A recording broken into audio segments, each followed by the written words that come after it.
Good evening. Tonight we begin with something a little bitter, a little bright, and far more influential than its humble cup suggests. The complete history of caffeine, the drug that forged the modern world. Forget the cosy cafe romance. What looks like a leisurely ritual is actually a story of trade winds and tax ledgers, of colonial plantations and spirited coffee houses, of sleepless inventors and workers keeping the machines running, sometimes at the literal cost of their nights. The truth is, dropped into the candlelit coffee houses where revolutions were argued, or onto a factory floor turning before dawn, you probably wouldn't last a day without its kick. Before you settle in, don't forget to hit the like button and subscribe, only if you truly enjoy this content. Drop a comment telling me where you're watching from and what time it is there. I always find it amazing to see our global audience come together. Now, dim the lights, and let's step into tonight's journey together. There are places where the world tastes of wakefulness. High on the shoulder of an Ethiopian mountain, in a humid bowl of Amazonian forest, under the shade of a West African canopy, along a steep Chinese hillside terraced like the steps of a slow-moving stairway. There, by accident or design, humans discovered small green leaves, ruby-red cherries, bitter white seeds and fat brown beans that, when chewed, brewed, roasted, pounded or inflected with fire and water, altered the speed of thinking. Botanically, these are not the same gods under different names. Camellia sinensis climbs the misted hills of East Asia with glossy leaves and a taste that can be coaxed from floral to astringent by the gentlest of changes. Coffea arabica takes its sweet, acid bite from the cool plateaus of the Ethiopian highlands and the western fringes of the Arabian Peninsula. Theobroma cacao grows under the low, humid canopy of the tropical Americas, its white pulp hiding seeds that, when fermented and roasted, become bitter, then sublime. Cola nitida and Cola acuminata. The cola nuts sit like small bitter red almonds in African groves and have been chewed and traded for centuries. Each plant carries within it a family of alkaloids, caffeine, theobromine, their cousins, that nudge hearts and minds, making heavy eyes lighter, long vigils possible, conversation louder, work steadier. The first human conversations with these plants were slow and local, not global affairs. In the highlands of present-day Ethiopia, pastoralists and forest foragers encountered a fruiting shrub with dark berries in a region later called Kaffa, which, perhaps not coincidentally, bequeathed its name to coffee. The famous tale of Kaldi, a 9th century goat herd who noticed his flock frisking after nibbling red berries and whose discovery then climbed into legend, monks in a nearby monastery boiling the beans to stay awake for prayer, tells a useful truth even if it's not strictly documentary. It tells how discovery often looks: observation, trial, then ritualization. By the later medieval centuries, small-scale coffee cultivation and the art of roasting and boiling the beans were established in the Yemeni highlands, where Sufi tariqas found the stimulant useful for the long nocturnal devotions that are the heartwork of their orders. The earliest reliable textual references to coffee come from the Yemeni and Mamluk contexts of the 15th century, yet the pharmacology of the plant, its ability to sharpen the mind and hold the eyes open, had already been tested by chewers and drinkers over generations. The archaeological trail of caffeine and theobromine is a kind of chemical whisper, picked up in the smallest places. In the tropical Americas, pots and goblets retain residues that analysts can read centuries later. Traces of theobromine in carved vessels, ceramic deposits scraped clean of sweetened foam and dried earth. Iconography that insists on the significance of the cacao pod. The Maya and later the Aztec peoples left more than residue. They left a system. Cacao seeds appear in murals and codices. They appear in the bones of trade and ritual. The Maya, by the late Preclassic and Classic eras, roughly the 1st millennium BCE through the 1st millennium CE, served frothy, spicy chocolate in ritual context. The codices show cacao trees beside elite figures. The Aztec state took the practice and turned it into public economy. Cacao beans were counted as units of value in tribute lists and detailed in the painted records of the Tenochtitlan court, later committed to paper in the Codex Mendoza compiled around 1541 under Spanish supervision and sent to the court of Charles V. There, in the books made by those who saw and recorded, the bitter drink was no private curiosity. It was a medium of exchange and of status. When Hernán Cortés arrived at Veracruz in 1519, his men watched what the Spaniards later, with a little embarrassment and a great deal of curiosity, called chocolate, being prepared and consumed in courtly settings. Bernardino de Sahagún's Florentine Codex, compiled in the middle decades of the 16th century, catalogued recipes and ceremonies with the methodical patience of a friar who had been asked to record a religion. Similarly methodical were the early human relationships with cola in West Africa and with tea in East Asia.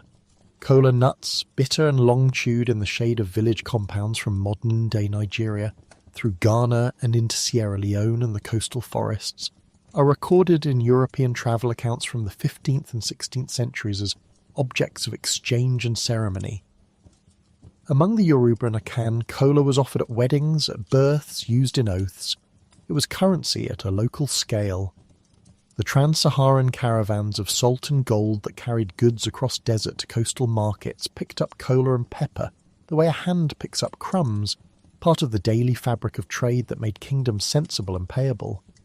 And tea, Camellia sinensis, has a history that runs on a parallel axis of myth and materiality. The Chinese told a pleasant origin story. The Emperor Shennong, a culture-bringing sage of legend, sat under a tree and a leaf fell into his cup. It tasted good and cured some of his ills. This is a myth with a smile, and what scholars can say without myth is also generous. Leaves and leaf brews were known to Chinese herbalists long before tea became the everyday fluid of an empire. It appears in medical texts and in early references to medicinal infusions. It is repeated in the monks' gardens, in Buddhist monasteries where leaves made vigils less punishing. By the Tang dynasty, which ruled from 618 to 907 CE, tea had slipped from a primarily medicinal role into something closer to a social and courtly custom. And then Lu Yu, the quiet scholar who lived from 703 to 804, collected and distilled these practices into a slim, elegant book, the Cha Jing, usually translated as the classic of tea. Lu Yu did more than collect recipes. He codified the art of growing, making and appreciating tea, how to select water, how to pan roast, how to hose down doubts with the proper boiling point of revelation. In the Song dynasty, 960 to 1279, tea culture tightened into ritual and commerce at once. The powdered tea of the Song literati was pounded, whisked and tasted in a social pattern that matched the rhythmic discipline of their bureaucratic lives. Across continents, the first human uses of caffeinated plants shared an outline. Sacred and medicinal first, domestic and social second, a stimulant for the few that eventually becomes a commodity for the many. Shamans and healers experimented with leaves and beans. Kings and priests took up certain preparations. Ordinary people copied outward forms and made them habitual.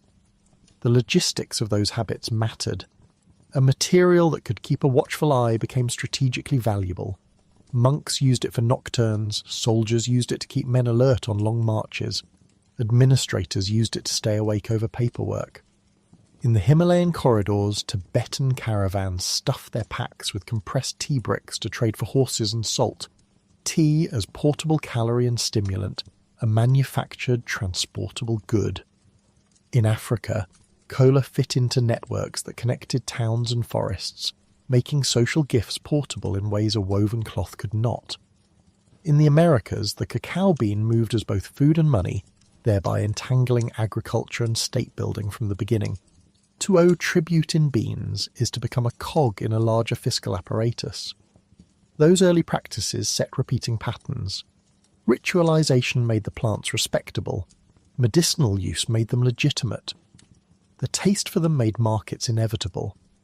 People learned standardized methods, 1 bud and 2 leaves, the drying that prevents rot, the fermentation that fixes flavor, because scale requires repeatable technique. Once a method is standardized, it is ripe to be scaled. Scale demands organization. Organization demands taxation, menus, rules. If a plant makes nations more alert, sooner or later the state takes an interest. So the story treads naturally into China, where tea became both a domestic comfort and an instrument of governance. In the cool river valleys and the misted terraces of Fujian, Zhejiang and Yunnan, tea began as a household plant, then became a crop in the lives of villages and an attention of the state. The early techniques were small, grafting, careful selection of tender shoots, the picking standard of 1 bud and 2 leaves that still dictates plucking in many gardens. But the small decisions accumulated into systems. Terraces were cut into slopes to reduce erosion, irrigation channels were redirected and maintained by communal labour, storage warehouses were built near rivers and canals, and teas were dried and compressed into bricks for easier transport. The Grand Canal, itself a project of imperial ambition connecting the Yangtze with the Yellow River Basin, became an artery for the movement of tea to northern capitals. Tea passed through towns, along waterways and over mountains, collected in bundles of tribute that punctuated the fiscal life of the empire from Tang through Song and later Ming. Lu Yu's Cha Jing was not just a manual for taste, but an argument about order. It taught an aesthetic and, insidiously, an administration of care, proper water, proper vessels, proper attention. In courts and monasteries, the ritual of tea helped enforce a rhythm of the day. Officials at the Song Court, clerks, magistrates, the learned men who prepared and took the imperial examinations, learned to prize wakefulness and moderation. The civil service examination system, which became the principal mechanism for social mobility and bureaucratic staffing, rewarded long studious hours. Tea was the solvent of those hours. Tea houses, first as informal tables where goods were sold, later as more formal presences in cities, provided points of contact where political ideas, literary critique, and local gossip could be traded over cups. They were, in their severe way, nodes of a distributed administration. Merchants, scribes, and low-level officials met in them and left with more than the impression of warmth.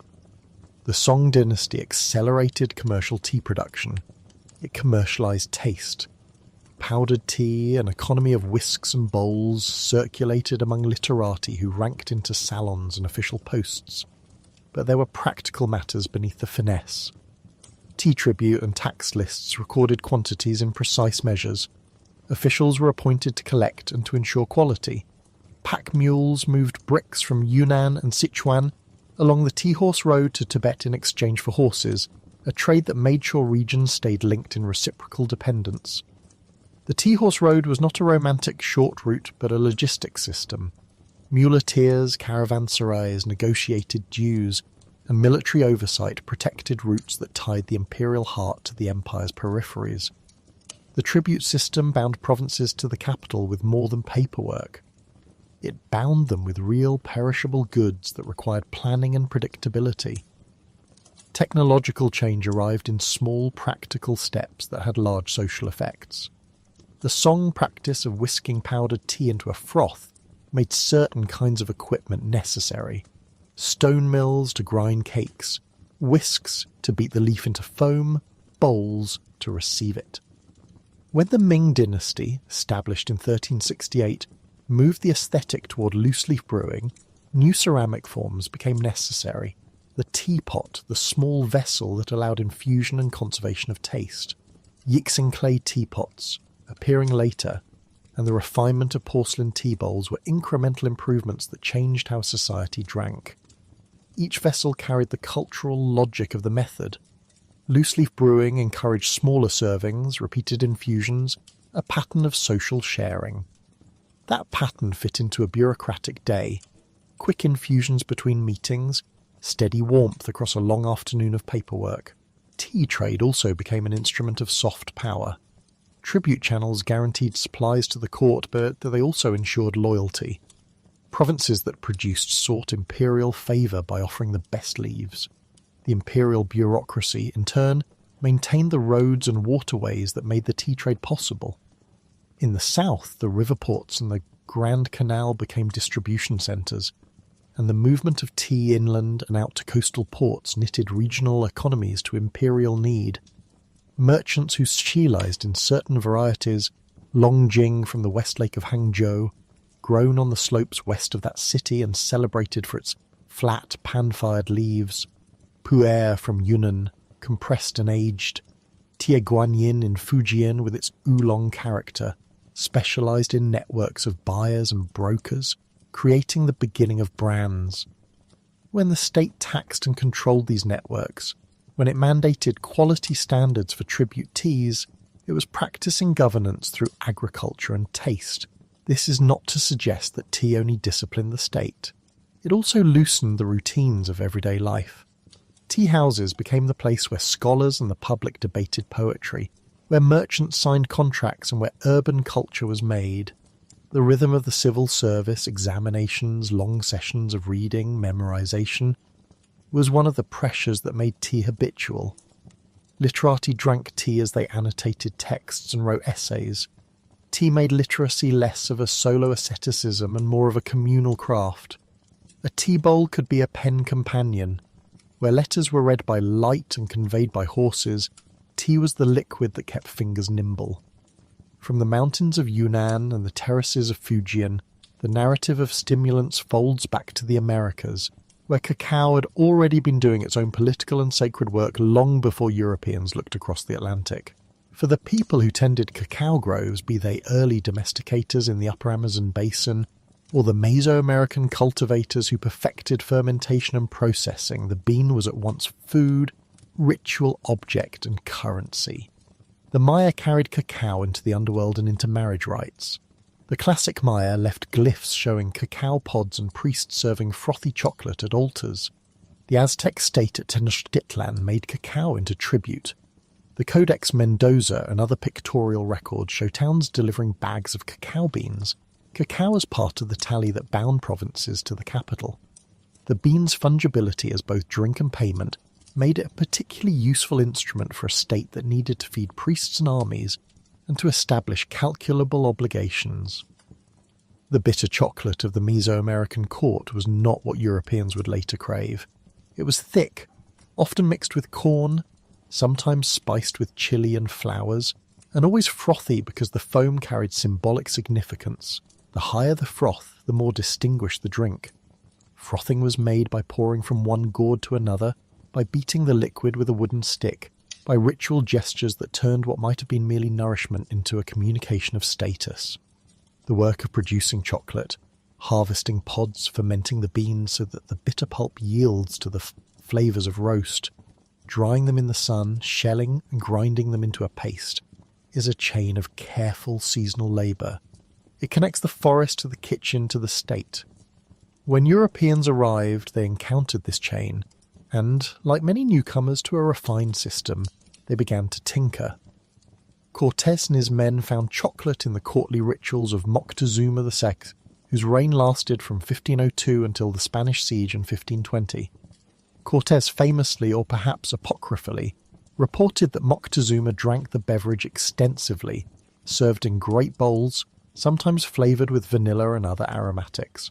The Spanish observers were struck by the narrow division between drink and currency. They also had sugar, the other ingredient that would remake chocolate in a way no one in Mesoamerica had desired.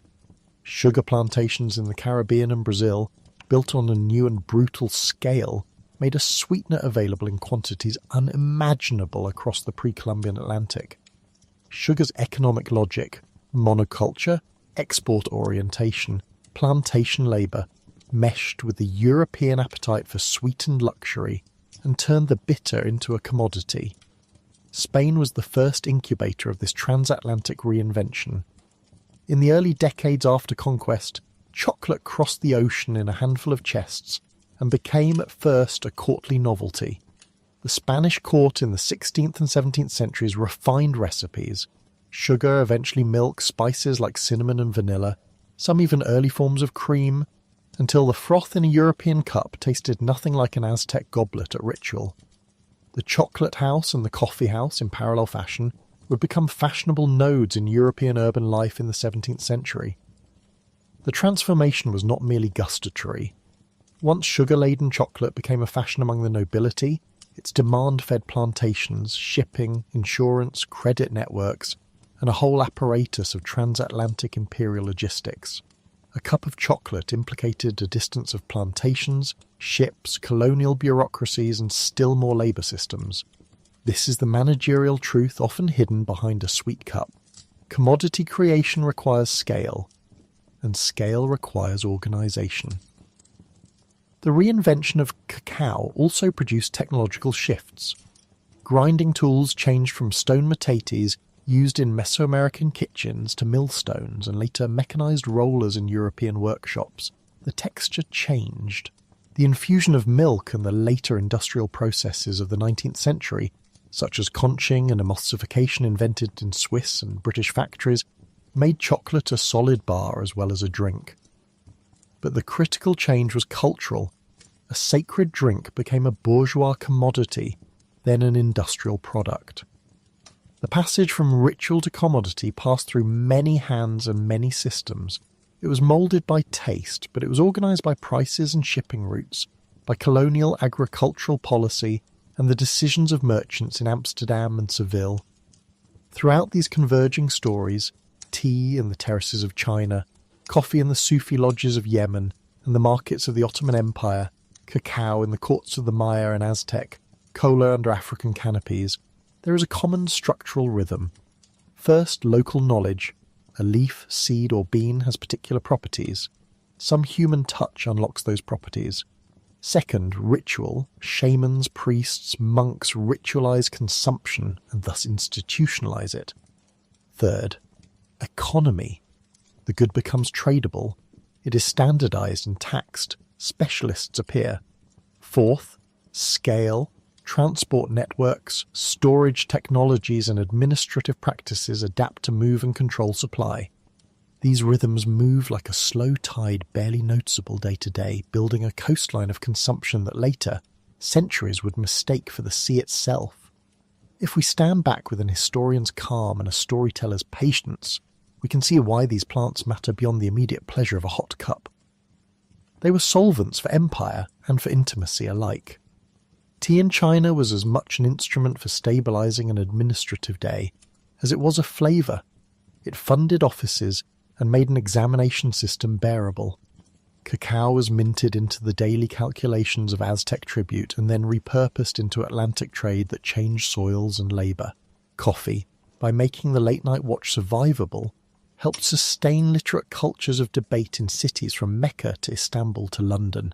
The coffee house became a public forum. Cola knit communities and became part of the currency of social favours in West Africa. Each plant's stimulant chemistry interacted with social structures and with logistics, the canals, caravans, plantations and ports, transforming private taste into public institutions. The first brews and bites were small moments, an amused monk, a trader's sample, a village festival, but they set in motion vectors that would eventually carve out the modern world's rhythms.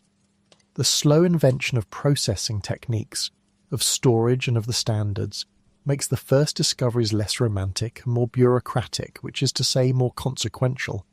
A fermented cacao bean pulped and sun-dried in a Maya village becomes a ledger entry in an Aztec tribute list. A handful of compressed tea bricks loaded onto a mule in Yunnan becomes a horse at the edge of Tibet, and a salted tea ritual over a high pass. A roasted coffee bean carried from Yemen to Istanbul becomes a coffee house where conversation conspires and commerce is mentioned aloud. These are the small, sober logistics of habits that accumulate into empire. Pickers' schedules, drying yards, caravan timetables, wharf duties, customs officials, and the simple arithmetic of relative scarcity and demand. And there is, as always, irony. These plants helped people stay awake, and so they kept empires from slumbering in their chairs. They made bureaucracies efficient and coffeehouses subversive. They were sacraments and taxes. They offered a sweetness that required sugar grown under conditions rarely written into a polite menu. The story of caffeine-bearing plants is therefore not only botanical, it is political, economic and personal. It is about how the chemistry of a seed met the economies of states, how taste was standardised and how ritual taught people to pay for pleasure. So the tale unwinds through the centuries. A small red berry found in the Ethiopian underbrush, green leaves pinched from a Chinese bush, bitter white seeds domesticated under an Amazon canopy, a kola nut shared under the shade of a West African tree. Each discovery folded into a human pattern. Ritual first, then trade. A taste becomes a habit becomes a market reconstructs territory. This is the long anatomy of how ordinary people's tests in kitchens and shrines became the engines of modern fiscal and social life. The first brews were not merely drinks, they were experiments that demanded systems, and those systems echoed outward until the world tasted of wakefulness. In the high, cool folds of the Ethiopian plateaus, where cloud drifts like slow wool and the land holds on to rain like a secret, small trees bore red cherries that would one day jolt the world awake. There is a charming story, too neat to be wholly true, too stubborn to disappear, of a goat herd named Caldi, perhaps sometime in the first millennium, spotting his goats frisking more lively than usual after nibbling those cherries. He tried them himself. The goats danced. He tasted. He woke, and the fruit began its long business of altering human habits. That tidy fable has the right mood. The truth is longer, greasier, with trade routes and monastic needs, rooted in peoples and practices, rather than a single revelation. Coffee, in its wild form, grew in the forests of what later cartographers would call Kaffa and Abyssinia. People there chewed the fruit and made simple infusions long before any port catalogued a shipment. From those uplands the plant moved along human paths as people migrated, traded and preached. By the 15th century, coffee cultivation had been claimed, tamed and intensified in the Yemen highlands, where the climate and the terrace slopes were congenial to an Afro-Asian transplant. There in the valleys above the Red Sea, around places like Sana'a and on the terraces of the Hadramaut, coffee began to be cultivated as a crop rather than merely foraged.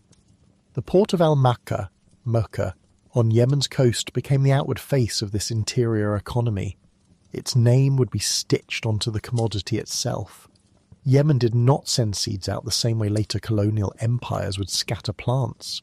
It guarded them jealously, fostering a monopoly of sorts on the bean's export and the roasted bean's mystique for as long as diplomatic and maritime luck allowed.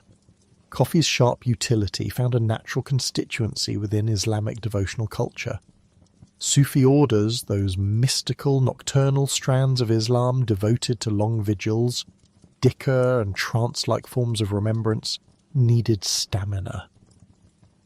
They had inherited ascetic practices tuned for wakefulness and concentration. The infusion that came from roasted and ground coffee eased long vigils, sharpened attention for long prayers, and sustained the cedars of song and sermon through the night. Sufi tekkes, lodges, and monasteries prized the new brew for precisely the pragmatic reason the sober cleric might accept caffeine today.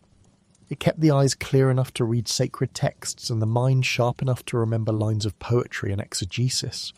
The earliest written references to coffee as a beverage come from this context. Sober notes in travelogues and merchant accounts that note the nocturnal habit of the devout and the newly enlivened discourses around them. The movement of coffee from Yemen's terraces to the great cities of the Ottoman world was a transaction of ships, routes and habits. Pilgrims and traders carried beans to Mecca and Medina, to Cairo and eventually to Constantinople after the Ottoman absorption of Mamluk domains in 1517. Ports and pilgrimage routes were the arteries along which the stimulant flowed. By the mid-16th century, perhaps as early as the 1550s, the first coffee houses, Caffeine, began to appear in Istanbul, clustered near mosques, bazaars and caravanserais, their iron kettles hissing like small intelligences.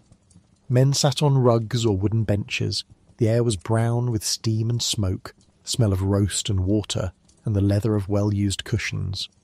Thick cups were filled with small dark elixirs, and the steam carried stories as quickly as the newsboys carried broadsheets. These coffee houses changed social architecture.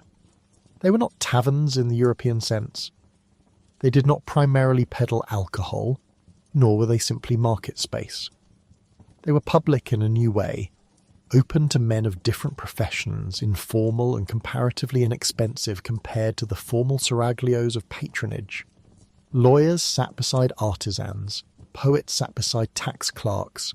They became places where people could hear the day's news read aloud, where storytellers, meddas, performed, where shadow plays like Karagöz and Sivat made the private acts of satire public. Musicians drew out the ney, poets read couplets and were paid in small coins and applause. Players of tavla, backgammon, rattled the wooden dice. There were chess games and coin games, agreements hashed over loud, then sealed with a sip of bitter, sometimes sweetened with a rustle of palm sugar or honey. Practitioners of tasseography, reading the grounds left in a cup, offered furtive glimpses into futures while men argued about taxes, about the Sultan's latest decree about the supply of grain. The social life of coffee houses had two faces. On one side, they were convivial and creative, centres for music, legal counsel, business and gossip. On the other, they were nodes through which rumour and political talk flowed easily, and thus authorities watched them with a combing eye. Ottoman governors and the person of the Sultan treated them as both essentials of the urban order and as potential threats. The office of the Sheikh al-Islam, the empire's leading jurist, sometimes issued fatwas against coffee, as clerical opinion oscillated between declaring the drink harmless and calling it intoxicating or morally dangerous, depending on political seasoning. Sultans, too, could be theatrical about enforcement. Murad IV, who reigned from 1623 to 1640, is remembered for a particularly performative suppression of public habits. He famously rode about his city in armour, enforcing bans on tobacco and coffee houses, and even executing offenders in the manner of a monarch who believed the shape of public life needed imperial discipline. Bans were sometimes temporary, they were rarely absolute. The state learned to tolerate places that functioned as semi-official newsrooms and civil registries, even while it inserted spies and scribes to monitor the pulse of public feeling. Coffee houses were not only places of entertainment and dissent, they were civic infrastructure before the modern state quite had that word. They served as nodes in networks of information and trust. A merchant could check the latest price on a commodity or learn the routes a caravan had taken. A sailor might find a captain's patron for a job. These were places where civic identity, in a rough masculine key, was rehearsed. They nurtured the etiquette of conversation that modern publics would later claim as the foundation of debate, listening, responding, repeating what one had heard. By the late 17th century, travellers such as Evliya Çelebi, who roved the Ottoman world in a lifetime of notes, remarked on coffee houses with a keen eye, writing of their numbers, their music, their place in the social ecosystem. He recorded them not as curiosities but as organs of city life. From the Ottoman minarets, the taste passed through Venetian docks and through the mouths of European merchants who had spent years in Levantine ports. Europeans encountered this dark drink and found in it a civilized alternative to ale at breakfast and hard drinking throughout the day. Venice, with its markets and courtyards, had contact with Constantinople and became an early European receptor for coffee. Italy's coffee culture would still look different. Espresso and ritual would emerge later, but the beverages movement into the European imagination was undeniable. London's first recorded coffee house sprang up in 1652, opened by Pasquale Rosé, an enterprising man often identified as a Greek or a Levantine agent who set up shop in St. Michael's Alley, off Cornhill, at the behest of an English merchant who had encountered coffee in Smyrna. The city became an enthusiastic adoptive parent, and in short order coffee houses mushroomed across the capital like well-planned fungi. Coffee houses in London and across Europe performed many functions simultaneously. They were reading rooms where the new print culture, newspapers, pamphlets, the broadsheet that might make or break a fortune, circulated, sometimes aloud. A single copy might be purchased and read for hours. News passed from ear to ear. They were forums where transactions could be talked through with a cup at hand, where a merchant could find a broker, where a broker might discover a ship with a hold to be insured. Certain houses acquired specialties and reputations. The Grecian, near St. Paul's, attracted a crowd of scholars and men of letters. Jonathan's in Change Alley evolved into a meeting place for stock jobbers, and eventually a seedbed of official trading practices that would congeal into the London Stock Exchange. And Lloyd's Coffee House, established around 1688 by Edward Lloyd, became the locus for maritime intelligence and underwriting. Lists of ships, losses, rates, discussed between sips and cries of heard the news. If coffee houses were the physical infrastructure of a new kind of public, finance was an altogether modern logic grafted onto them. The exchange of information in the coffee house became quickly the currency that enabled complex financial instruments, insurance and speculation. The ambience favoured reflection and exchange. Men read aloud from the latest pamphleteer's Jeremiad or the latest Gazette.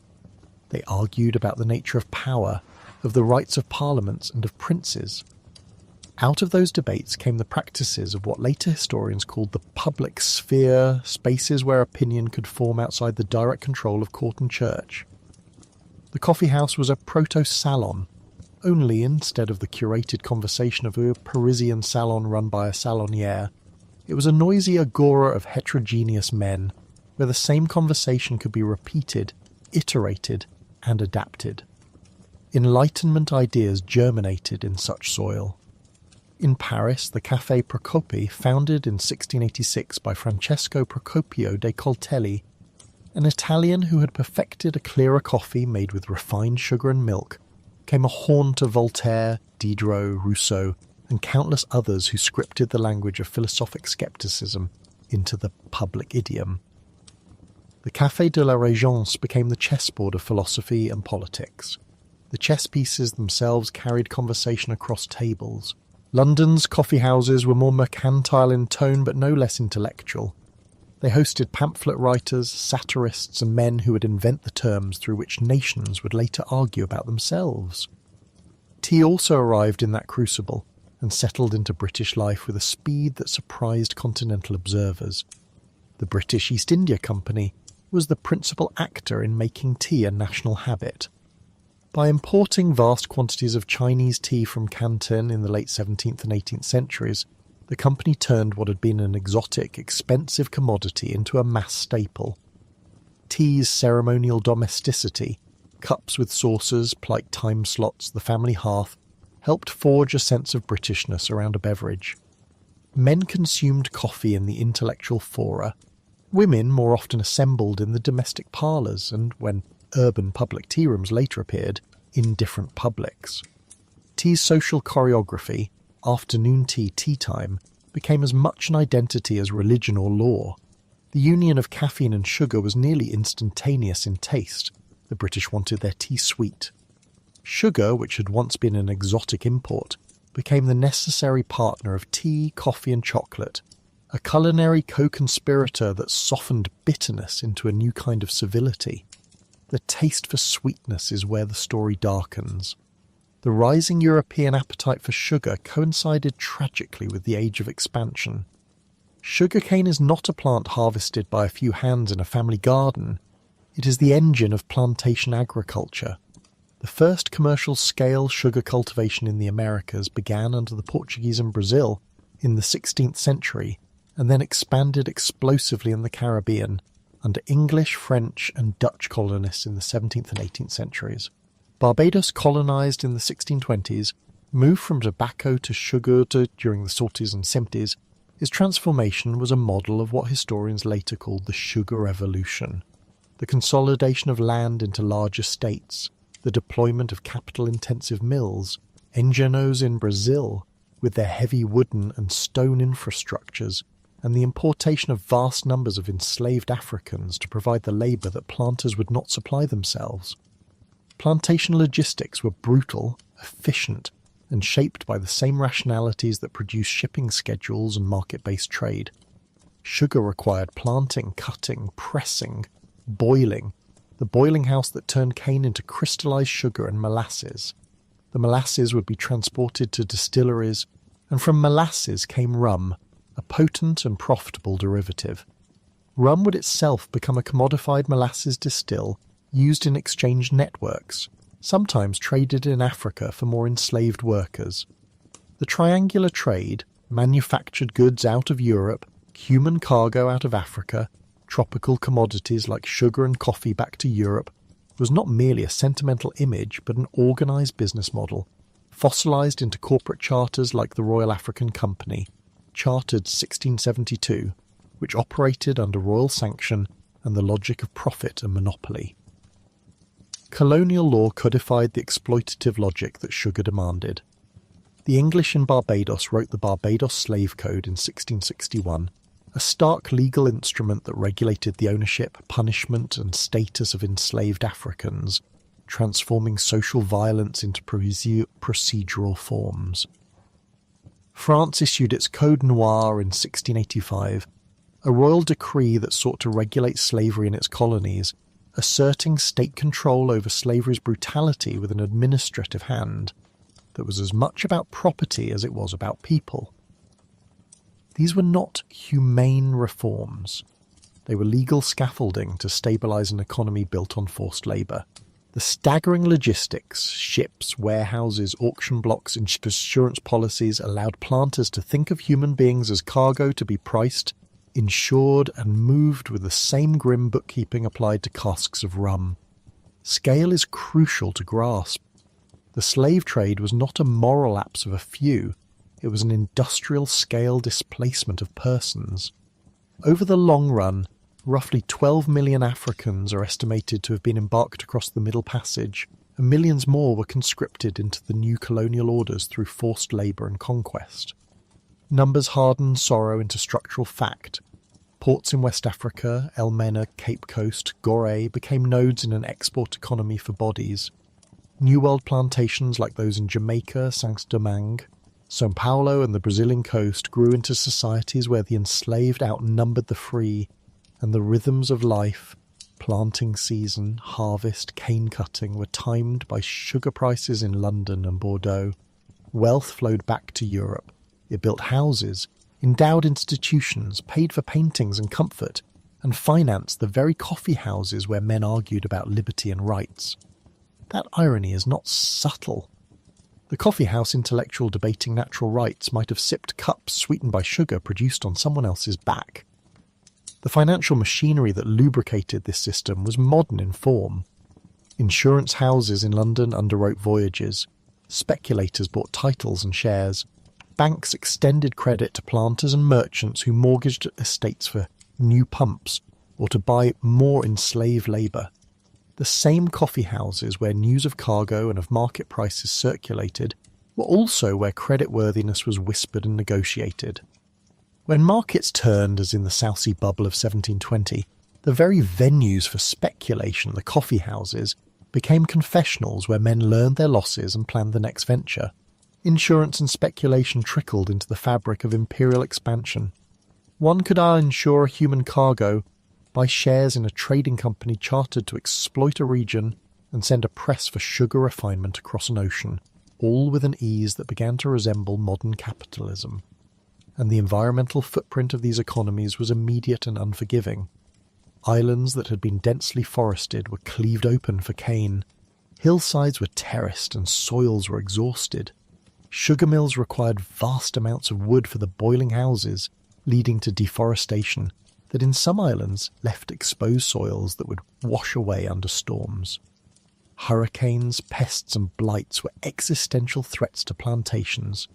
Planters learned to calculate risk in new ways, to buy insurance, to spread capital across multiple islands, to lobby governments for protective tariffs and for military protection of their sea lanes.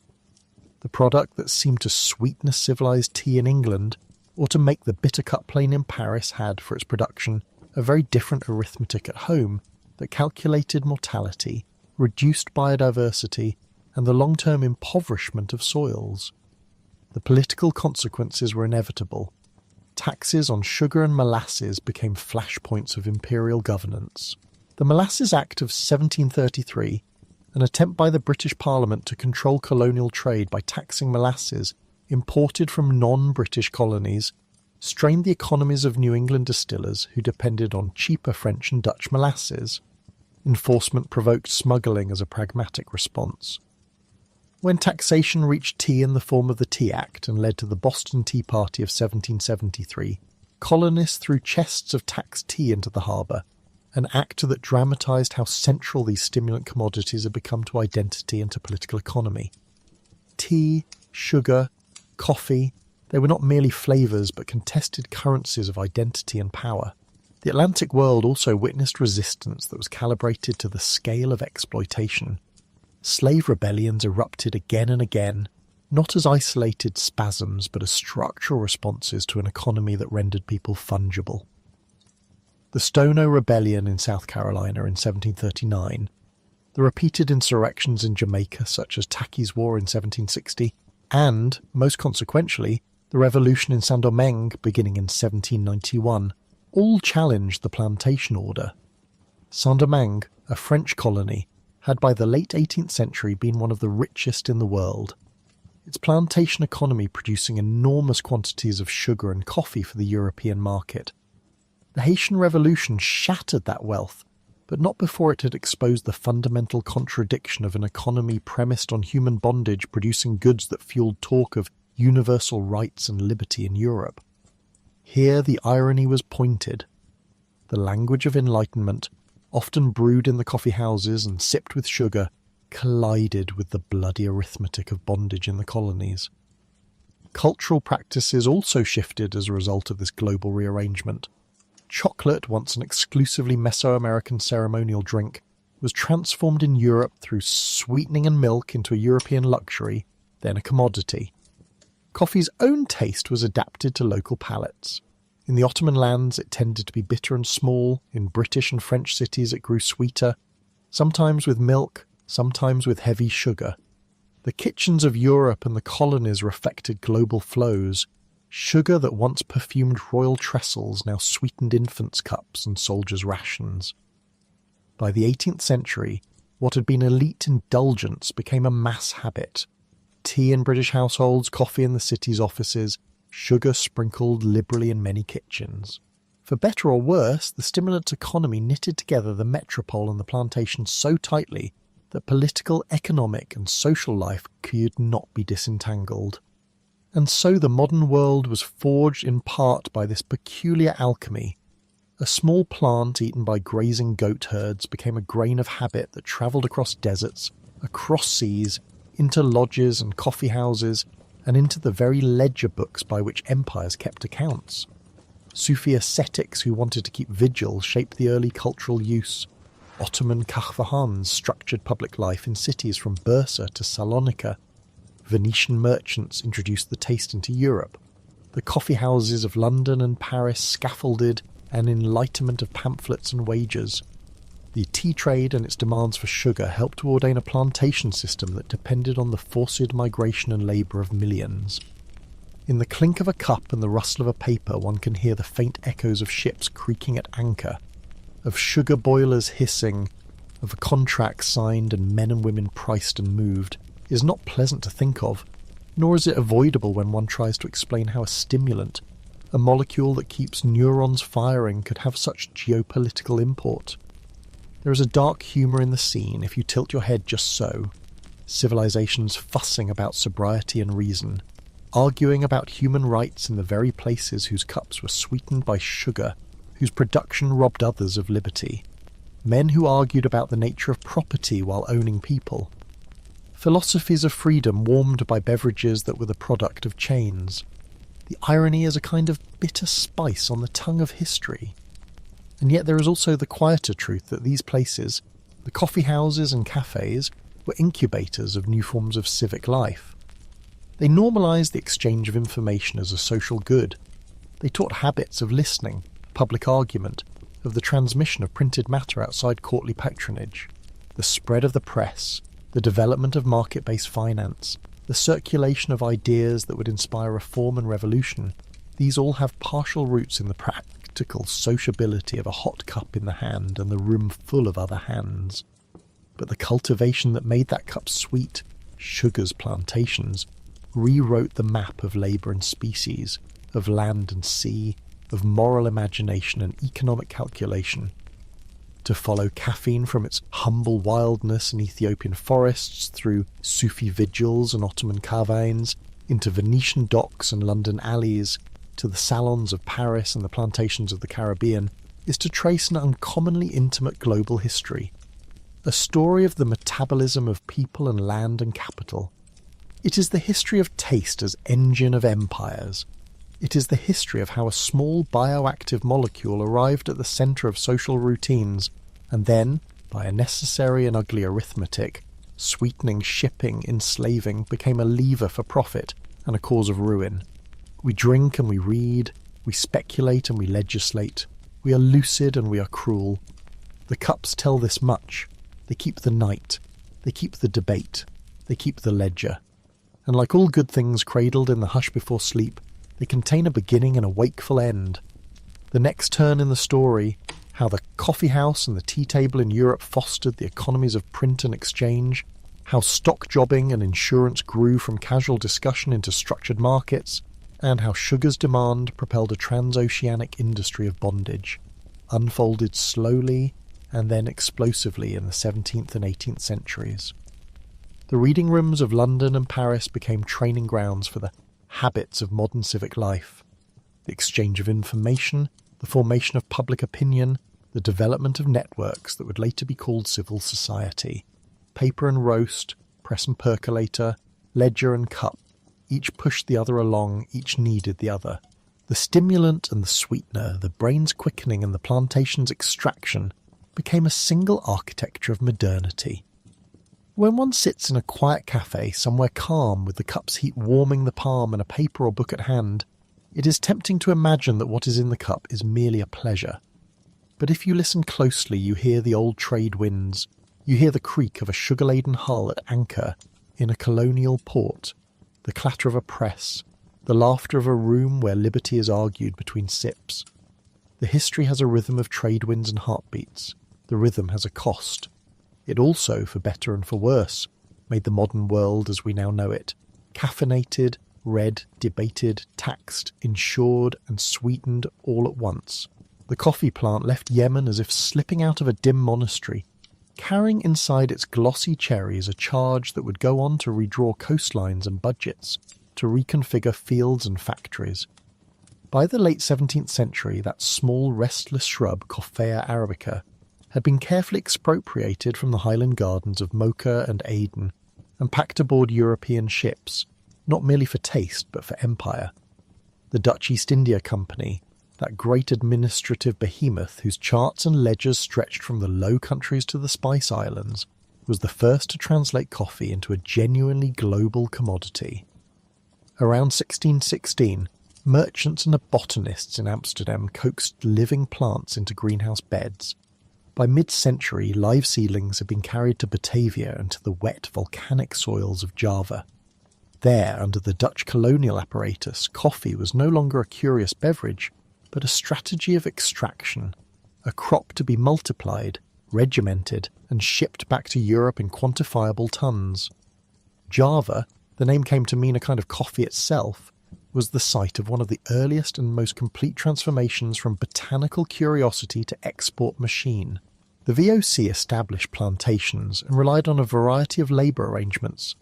The coerced cultivation that came to be called the Cultuurstelsel, or cultivation system, forced Javanese villagers to dedicate land and labour to the production of coffee and other cash crops for sale on European markets. The system, formalised in the 1830s under the Netherlands colonial administrators, was not subtle. It rearranged obligations and calendars, converting subsistence paddies into rows of coffee and replacing a diversity of crops with cash monoculture. This was the pattern that would repeat in different guises and under different flags throughout the global coffee belt. If the Dutch smuggled coffee eastwards, the French and Portuguese pushed it into the Caribbean and Brazil. The 18th century saw ingenious forms of plant piracy and soft diplomacy. Pierre Poivre, a French colonial administrator and one-time smuggler of spice and seed, is remembered for spiritedly filching coffee and other plants from Dutch-controlled ports in the 1760s and establishing them on Bourbon, the island we now call Réunion, and on Mauritius. The French planters of Saint-Domingue, present-day Haiti, had, by the late 18th century, built the colony's prosperity around vast coffee estates operated by enslaved labour. The island supplied a staggering proportion of European consumption until the upheaval of 1791. The Haitian Revolution, violently and decisively overturning a plantation order, scattered planters, capital and expertise across the Caribbean and to Cuba, where the coffee economy continued and deepened under Spanish rule. Brazil's path was different, and by the 19th century it became the systemic engine of global coffee supply. There is an old, somewhat apocryphal story of Francisco de Melo Palheta bringing coffee seedlings into Para in 1727, but the decisive moment for Brazil's coffee economy came later, as planters in Sao Paulo and other coastal provinces discovered the extraordinary suitability of their inland plateaus. Cheap labour, first enslaved African labour, later waves of immigrant labour, including Italians, Portuguese and Japanese, combined with expanding railways to open interior lands for coffee. By the mid-19th century, Brazil was producing more than half of the world's coffee. The crop made fortunes and shaped politics. The café comme lait politics of the Old Republic, the alliance of Sao Paulo's coffee oligarchs with Minas Gerais cattle and dairy interests, exemplified how a single export crop could become a fulcrum of national governance. Railways that carried coffee to ports were financed by coffee wealth. Banks grew fat on its trade. The coffee bean became a national weight, and any tremor in London or New York would register as tremors in Brasilia and Sao Paulo. The Portuguese and British planting projects in Africa produced distinct landscapes of production. Ethiopia, the plant's ancestral homeland, supplied the mythic origins and wild genetic diversity, but much of the continent's production in the late 19th and early 20th centuries came under colonial regimes that reorganised land and labour. In British East Africa, particularly Kenya, the highlands were parcelled into settler plots. European farmers established coffee estates from the early 1900s, encouraged and protected by colonial land laws that dispossessed Africans of their most fertile lands. Where settlers did not appear, colonial administration still promoted cash crop cultivation through taxation, labour requisitions and agricultural offices that advised or forced locals into new cropping regimes. The Belgian Congo, Portuguese Angola and Mozambique, and French West Africa all underwent similar, if not identical, pressures to align local landscapes with metropolitan appetites. The result was a mosaic of large estates and smallholder plots, but almost everywhere the market logic favoured monoculture for export. Monoculture is an elegant word that hides a brittle reality. A field planted monotonously in a single species is easiest to calculate, easy to count, and therefore easy to tax and trade. It also becomes vulnerable.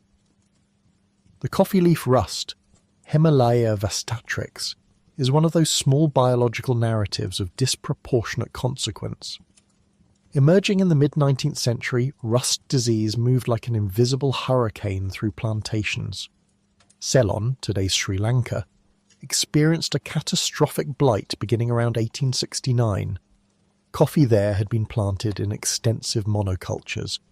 When rust arrived, the fields yellowed and fell away.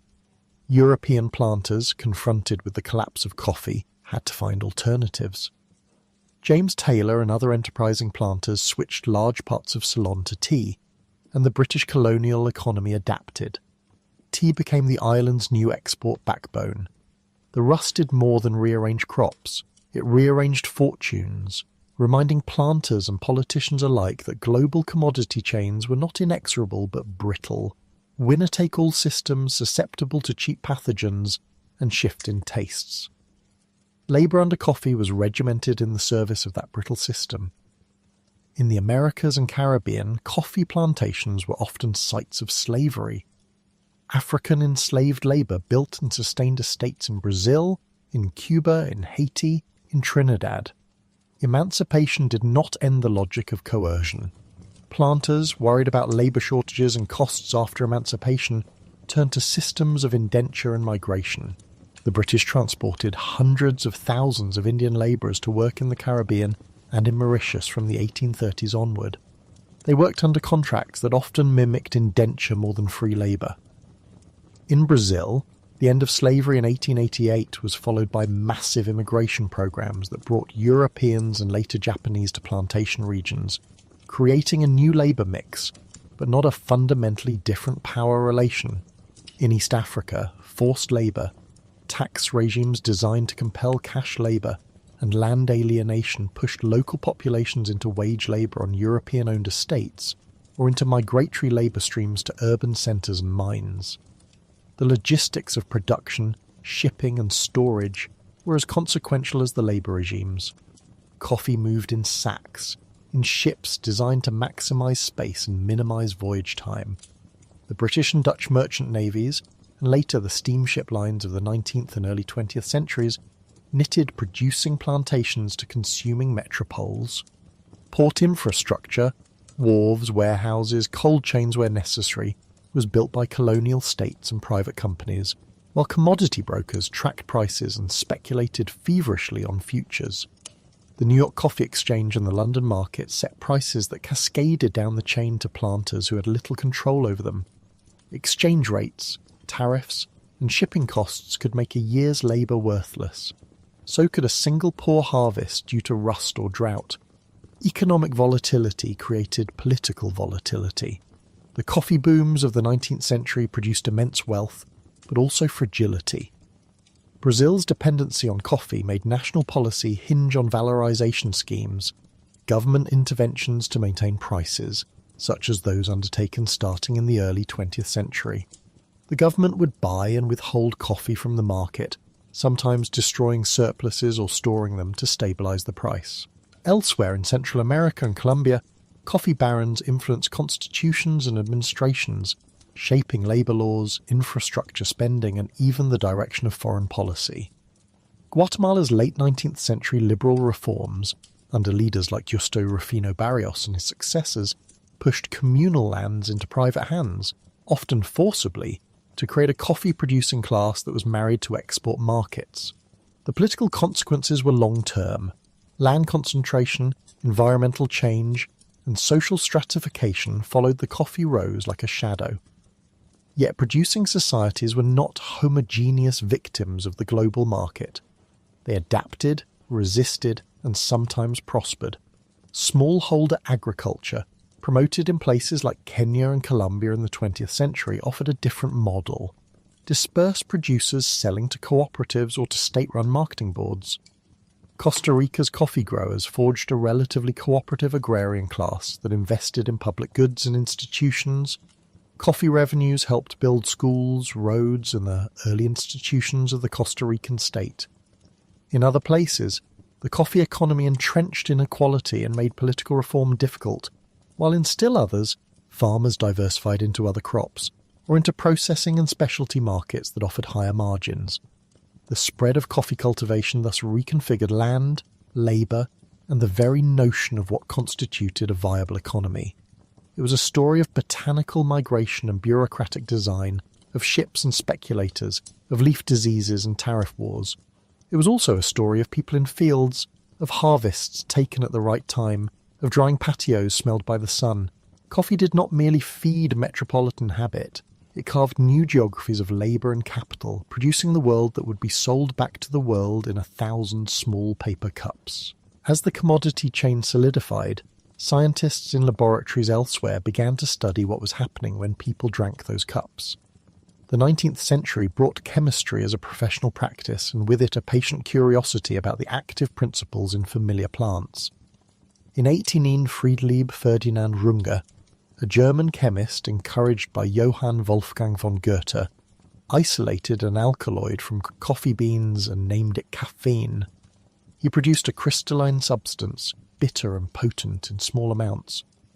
Runge's caffeine was the first chemical account of what Europeans had gusted for centuries, a molecule that, despite its modest size, had vast effects on human behaviour and economies. The word mutated, caffeine, and the chemistry caught up slowly. Later in the century, other chemists, Ludwig Moser, Alphonse Thury, and nation-states' laboratories refined isolation techniques, measured the compound's properties, and built crude maps of composition. Caffeine itself is a trimethylxanthine, one of several xanthine derivatives present in plants. Structural elucidation and synthetic work arrived toward the close of the 19th century and into the early 20th. Emil Fischer, a towering figure in organic chemistry, produced work that clarified the structure of purines and the nature of xanthine derivatives, and by the 1890s, synthetic routes to caffeine had been developed. The capacity to synthesize caffeine was more than intellectual mastery, it was industrial, a way to produce pharmacologically active molecules at scale, independent of the vagaries of harvests. Caffeine could be manufactured, measured, dosed. It passed from botanical mystery to a chemical commodity. Understanding how caffeine acted on the brain took far longer. For decades it was described in behavioural terms, stimulant, diuretic, appetite suppressor, but the language of receptors and neurotransmitters was still decades away. Mid-20th century physiology started to pin down mechanism. Researchers noticed that caffeine had effects on sleep patterns, on mood, and on the threshold of response to stimuli. The big revelation, which would arrive gradually across the mid and late 20th century, was that caffeine acts principally as an antagonist of adenosine receptors. Adenosine is a neuromodulator that accumulates during wakeful activity and bathes the brain in a growing signal that promotes sleepiness and suppresses arousal. Caffeine binds the same receptors, A1 and A2A among them, without activating them, effectively blocking adenosine's soporific message. The result is alertness, an easing of the brain's normal braking signals. Neurons fire with less inhibition, dopaminergic pathways become relatively more active, and reaction times and subjective wakefulness improve. The refinement of receptor pharmacology took a good part of the 20th century. Research into purinergic signalling, of which Jeffrey Bernstock is a key figure in the 1970s, recast ATP and adenosine as bona fide signalling molecules, and the subsequent decades saw the cloning and molecular characterization of adenosine receptors. The late 20th century's molecular pharmacology gave caffeine a precis. It is a competitive antagonist at adenosine receptors, with physiological half-lives that vary by species and by human metabolic polymorphisms, often around 4 to 6 hours in adults, longer in neonates, shorter in heavy smokers. Those receptors link to other systems, to dopamine circuits implicated in reward, to cholinergic pathways tied to attention, and to vascular smooth muscle that determines cerebral blood flow. These biochemical linkages explain nuances, why caffeine can sharpen attention in low arousal tasks, why it can increase heart rate and diuresis, and why its absence in habitual consumers can precipitate headaches and malaise. Tolerance and withdrawal are logical consequences of the receptor-level dance. Chronic exposure to an antagonist like caffeine leads to upregulation of adenosine receptors and compensatory changes in intracellular signaling.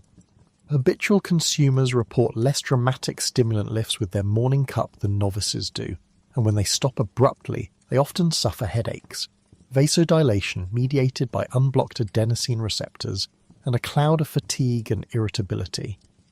The Diagnostic and Statistical Manual of Mental Disorders now recognizes caffeine withdrawal as a clinically significant syndrome. The most common response in ordinary life is not a clinical diagnosis, but a steady calibration. A consumer learns how much coffee yields performance without jitter, how many hours of sleep they can spare. Caffeine, reimagined in scientific language, also found medical applications. Early 20th century medicine incorporated caffeine into analgesic combinations. Aspirin or acetaminophen, plus caffeine became standard for certain headaches and for post-operative pain, where caffeine's vasoconstrictive effects in the brain and its ability to enhance the efficacy of simple analgesics proved useful. Brands like Anacin, introduced commercially in the United States in the 1930s, marketed that blend to a public eager for both pain relief and alertness. Caffeine also found use as a respiratory stimulant. In neonatal medicine, caffeine citrate emerged as a treatment for apnea of prematurity. Premature infants with immature respiratory control respond to caffeine's stimulant effects on respiratory centres. The randomised controlled CAP trial, Caffeine for Apnea of Prematurity, whose long-term follow-up published in 2006 and subsequently, showed that caffeine therapy reduced bronchopulmonary dysplasia and improved short-term outcomes. Later follow-up suggested some benefits for neurodevelopment. The dosing for neonates is precise and cautious. Here, unlike in coffeehouse practice, measurements matter to the milligram. The reclassification of caffeine as a measurable psychoactive drug had social consequences. If caffeine was not merely custom but a pharmacological agent, then markets and workplaces could regulate and exploit it. Sporting authorities grappled with caffeine's ergogenic potential.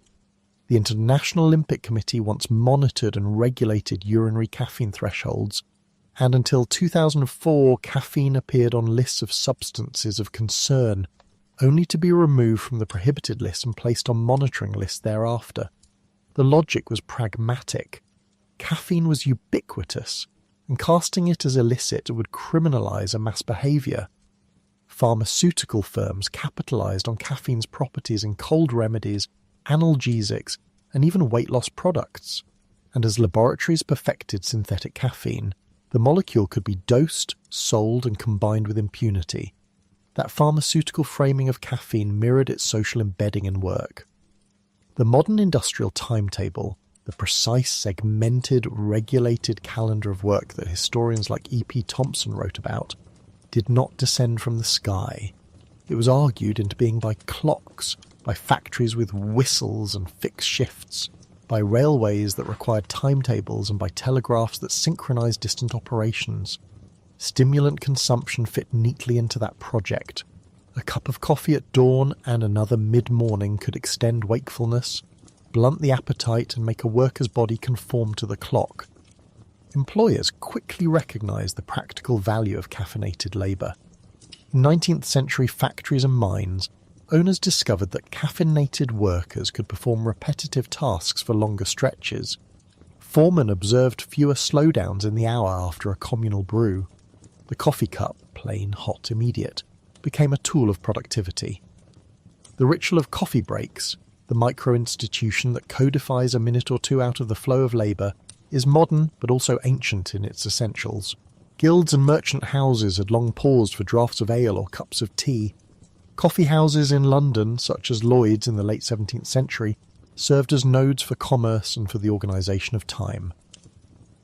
By the early 20th century, factories in the United States and Britain began formalising intervals, a 10-minute pause for a hot drink, a chance to stretch muscles and replenish attention. The origins of the phrase coffee break are elusive and contested. Newspapers and trade journals from the early 20th century show the term in use as part jest, part labour practice, but by the mid-century it was an institution. During World War II, rations, sugar and coffee were politically charged, and the availability of coffee became part of wartime labour morale. Later, in the post-war corporate world, the coffee break evolved into a social ritual, the pause that structured an office day and gave it human shape. Breaks were not simply disciplinary. They were social nodes where information moved. Foremen checked in on production, supervisors could monitor compliance, workers could exchange gossip and grievances, and union organisers could talk in low tones. In this way, caffeine both sustained labour and enabled a small arena of resistance. Strikes and slowdowns often featured coffee. A mismanaged coffee supply could become a grievance, and negotiations over break length, timing and facilities were common subjects of bargaining. Why would unions take such trouble over a beverage? Because breaks shape fatigue, and fatigue shapes productivity. The cup was not merely pleasure, it was leverage. Gender and class mediate these practices. In the 19th century, public coffeehouses were male-dominated spaces of commerce and political conversation, while women often managed the domestic hearth and the teapot. But as the bourgeois household evolved and as women entered wage labour in the late 19th and early 20th centuries, distinctions blurred. Clerical workers, many of them women, found that coffee in the office was part of the toolkit of modern work. The 1920s and 30s saw a proliferation of instant coffees and soluble extracts marketed to housewives and to office workers alike. Their advertising linked convenience and modernity. Blue-collar workplaces tended to favour strong black coffee to counter long physical labour. White-collar offices later focused on lighter brew, then on espresso bars and machines as status symbols. In colonial plantations, gendered labour divisions meant women and men often occupied different nodes in the processing chain, with men doing heavy transplanting and clearing, and women involved in sorting and drying. Yet a cup of coffee could traverse those boundaries at day's end in the communal huts and in the planter's veranda alike. Class also shaped access. For many in producing countries, the beans that carried global value were not affordably consumed locally until late in the 20th century. The irony is that the richest coffee lands often had populations that subsisted on cheaper substitutes, grain, yams, or even, in some colonial contexts, on the foreign beans as a seasonal treat, while the export crop fed Europe and North America. In metropolitan contexts, coffee itself became a marker of class. In the early 20th century, a working man's coffee at a cafe was a daily habitude. By mid-century, the rise of specialty coffee and artisanal preparation signalled cultural capital, a taste for single-origin beans and slow extraction. The 20th century also witnessed transformations in the workplace that reshaped caffeine's role. The introduction of shift work, necessary for 24-hour factories, for hospitals, for transport hubs, made stimulant use more systematic. Night shift workers might rely on caffeine to maintain attentiveness. In wartime contexts, amphetamines were also used to sustain vigilance, with caffeine as a more socially acceptable and less dangerous alternative. Ford's adoption of the 8-hour day in 1914 and similar reforms elsewhere did not remove the need for alertness, it reorganised it. The office cubicle, the telephone switchboard, or the factory line, each demanded a different caffeine tempo. Employers began to provide coffee as a workplace benefit in some industries. In others, canteens sold strong cups for low prices, a small daily purchase that translated into long-term productivity gains. By the late 20th and early 21st centuries, coffee itself had been recast once more. Chains like Starbucks, founded in Seattle in 1971 and transformed into a global enterprise under Howard Schultz from the late 80s onward, turned coffee consumption into a corporate culture and a lifestyle industry. Offices negotiated with that culture. Espresso machines, pods, and eventually specialty blends entered corporate life as amenities meant to attract and retain staff. Caffeine retained its functional labour role, but acquired layers of identity, taste, and ritual that complicated a purely instrumental view. Workers could take a coffee break in a badge-branded space and think of it as self-care or as a micro-consumption of identity as much as a gustatory stimulant. If coffee shaped rhythms of labour, it also shaped time itself. The industrial day's division into blocks and breaks, the coffee cup caught within, became a material enactment of discipline. The cup enforced punctuality. Arrive before the barista's cue forms, the whistle cut off the afternoon slack. The shift handover included a brewed exchange. In this manner, caffeine was folded into the architecture of modern time, clocks, schedules, and the social rituals that mark hours and days. The bean's dark commodity fed the machinery that would produce millions of goods, move tons of metal, and populate cities whose workdays were timed to the tick of industry. And so the coffee plant, migrated across oceans by the 19th century imperial projectors, cultivated on expropriated soils, defended and sold by corporations and states, met the chemist's scalpel and the neuroscientist's receptor assays. It became both a botanical engine of colonial economies and a chemical actor within brains. It rearranged land and labour and made the world's calendars grind differently. It is worth ending this long, low murmur with a simple sensory fact. The scent of roasted coffee carries oil and sugar, carbon and aroma, but it also carries the memory of ships, of rusted leaves, of petri dishes and lab beakers, of watchful foremen and sleepy clerks. In that cup resides a history of gardens and laboratories, a map of empires and infrastructures, and the soft insistence that, when morning comes, someone somewhere will need another cup. The irony is quiet. A small molecule and a small bean bent the pace of continents, and everyone drank to stay awake. The click of cups and the hush of lowered voices were the first markets. In London and in Constantinople, in Venice and in Amsterdam, people came not merely to drink but to place themselves within the same overheard stream. Rumours, ship names, prices, the occasional poem, with the ease of lifting a spoon from a saucer. Coffee houses were, at once, public parlours and information machines, rooms where the price of pepper and the fate of a brigantine could be exchanged across the table with the same economy as a compliment. They smelled of roasted bean and ink. They smelled of wet woolen coats and the oil of hand lathes. They smelled of paper currency that might change hands for a rumour. The social cafe became an organ of commerce because information is itself a commodity, because the steady hum of conversation is covertly a ledger. In late 17th century London, where streets fogged and trade expanded faster than the state could count ships, coffee houses clustered along Change Alley and the Strand beside the Royal Exchange like beacons for people whose business was news. There were houses for lawyers, houses for poets, houses for the merchants, but there were also the places for men who made their living on the movement of things. Underwriters, brokers, commodities dealers. Jonathan's Coffee House, first opened in the 1650s and later a fixture in Exchange Alley, hummed with men who swapped the latest prices in shares and bills. A few doors down, in a narrower, wood-panelled room with a counter, Edward Lloyd tended a small coffee house, whose reputation for accurate shipping lists made it the place to find who sailed and when, and who was lost or rich as a result. By the 1690s, the lists Lloyd had started to compile were printed and paid for, and the men who read them began to underwrite risks, first informally over the sugar and tobacco tables, then formally on slips. Marine insurance took breath there. Underwriters signed their names on the back of policies, an act as intimate and as solemn as a handshake over a cup. The transformation is a matter of scale and of the simplification of distance. A merchant in Bristol who could, in a morning, learn from a coffeehouse clerk that a cargo of Lisbon wheat had been delayed by a storm in the Channel, could adjust a contract, hire a ship, buy a policy. That merchant acted on information whose marginal cost had been the price of a cup.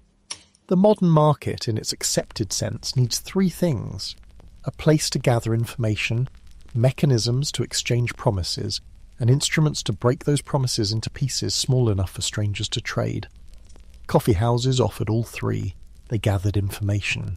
They facilitated promises, insurance contracts and bills of exchange written in the margins of printed lists, and they were, quite literally, the physical spot where someone could buy and sell a share in a future cargo or an emerging company. The birth of institutions followed the habits of the cup. Jonathan's Coffee House produced brokers who read and reread the slips of paper that began to carry names of new ventures. John Castaigne, a broker in the late 1790s, is credited with beginning to post a list of stock and commodity prices, an early price index, a map of value that other men could read. By the early 18th century, Change Alley had become a centre of speculation, with coffeehouse conversations fattening into trades and trades fattening into positions taken on rumour. The South Sea Company, chartered in 1711 with the promise of handling national debt and the rights to trade with South America, rode the foam of coffeehouse talk into a mania in 1720. Men into whose cups had been poured letters from Paris and dispatches from York took positions on the company and watched prices surge. The same social architecture that allowed for rapid sharing of news, coffee houses and circulating newspapers, the pamphlets and the broadsides, also allowed rumour to compound into belief and belief into price. Panic followed. The bubble popped. Many men were ruined. Some men's reputations were forever knotted with that crash. That too is part of the modern market story. Its openness makes it quick, and its quickness makes it fragile. Lloyd's Coffee House is the clearest shorthand for the way in which a cafe can become an institution. In the 1690s and through the 18th century, underwriters at Lloyd's signed policies and memo lines, often sitting under portraits and maps on the low-panelled walls amid the clink of teaspoons. Over time, the name Lloyd's came to stand for the professionalisation of marine insurance, a set of rules, a market for risks, a facility where the price of insuring a voyage was openly posted, challenged and reposted. The house fashioned a culture of reputational underwriting, the idea that a man's signature was a capital asset, that risk-takers' names stood behind the policies. Those reputations were traded in coffee houses before they were traded on any official register. The transition from hearth-born custom to institutionalised procedure is the slow art of the modern economy. Coffee houses were not merely audio networks, they were also reading rooms. The early 18th century English publications The Tatler and The Spectator, Richard Steele and Joseph Addison, were written with coffeehouse audiences in mind. Their pages were read aloud, discussed and argued over in the chairs and low settees of the houses, a circulation of opinion which sharpened ideas into consensus and dissent into rumour. Newspapers themselves matured alongside cafe culture. A printed sheet read aloud in a cafe could alter the assessed value of a company, or the expected delivery of a cargo.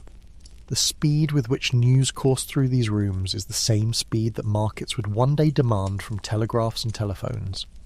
The coffee house was the prototype of a modern exchange, an ad hoc agora that, by the force of repeated practice, became an institutional reality. These cafes also birthed specialisation. Some houses attracted merchants, others the literati, others the cloth tradesmen. When a particular house became the predictable place for a kind of trade, the men who attended could exchange not just general news, but specific technical knowledge. A house popular with underwriters developed a lexicon of insurance and a rhythm of discounting. A house full of stock jobbers developed a practice of issuing and trading contracts by hand. Out of that habit came the idea that markets could be segmented and regulated. There could be rules by which a broker on Cornhill operated that differed from a broker in Change Alley.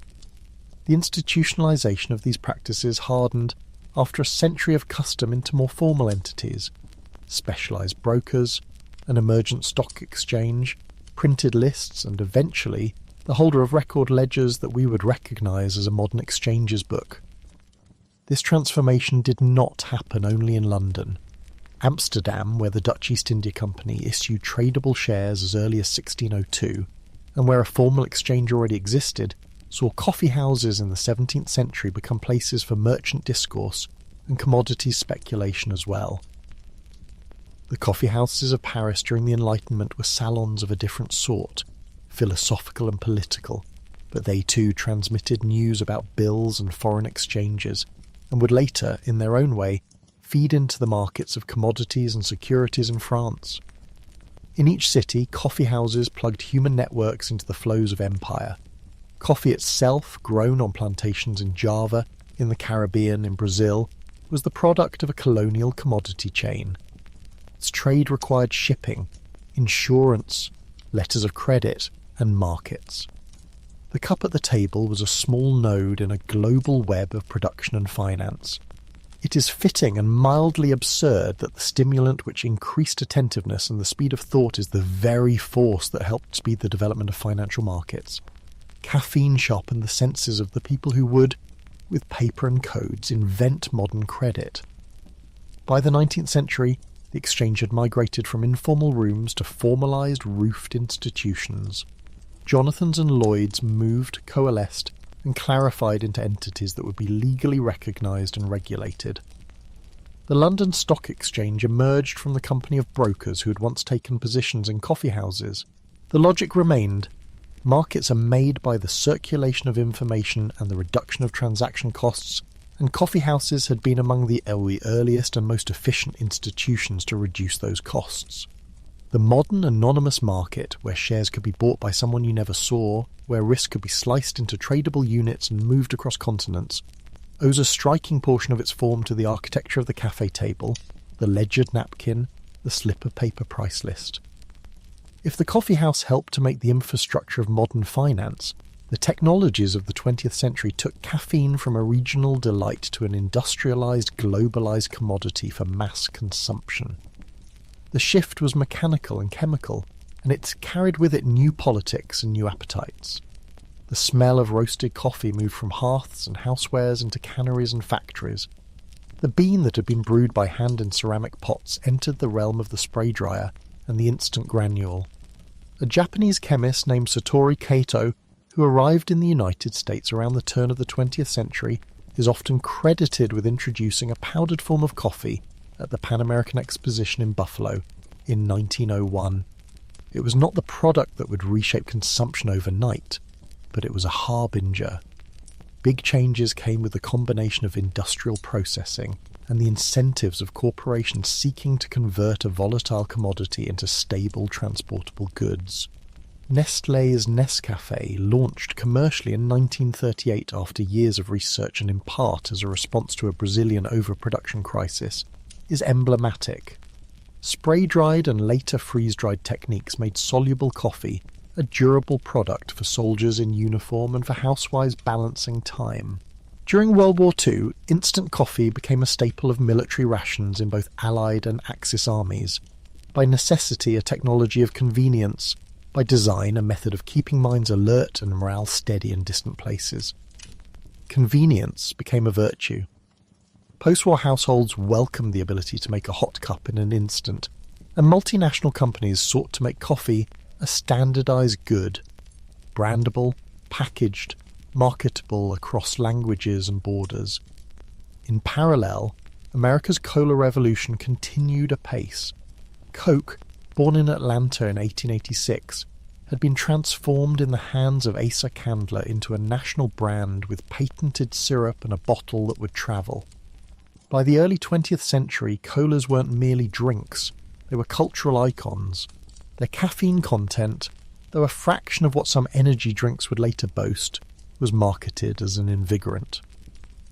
The temperance movements and the Pure Food and Drug Act of 1906 changed the face of tonics and proprietary medicines. Cocaine and other now disfavoured additives were pressed into retreat, replaced by a refined, more regulated stimulant. Cola companies understood branding better than almost anyone, and the soda fountain became a new sort of cafe, a chrome and glass counter that served youth culture and urban rhythm. Japan brought its own twist to caffeinated convenience. Washima Coffee Company and others industrialized coffee into canned forms and vending machines, feeding a commuter culture that wanted heat and speed. Canned coffee and vending machines, introduced in the post-war decades and refined during the 1960s and 1970s, made caffeine as available as coins and a push of a button. It was an intimacy between man and machine that the coffee houses of old could never have anticipated. The drink no longer required conversation at all. Drink in solitude or carry on with the day.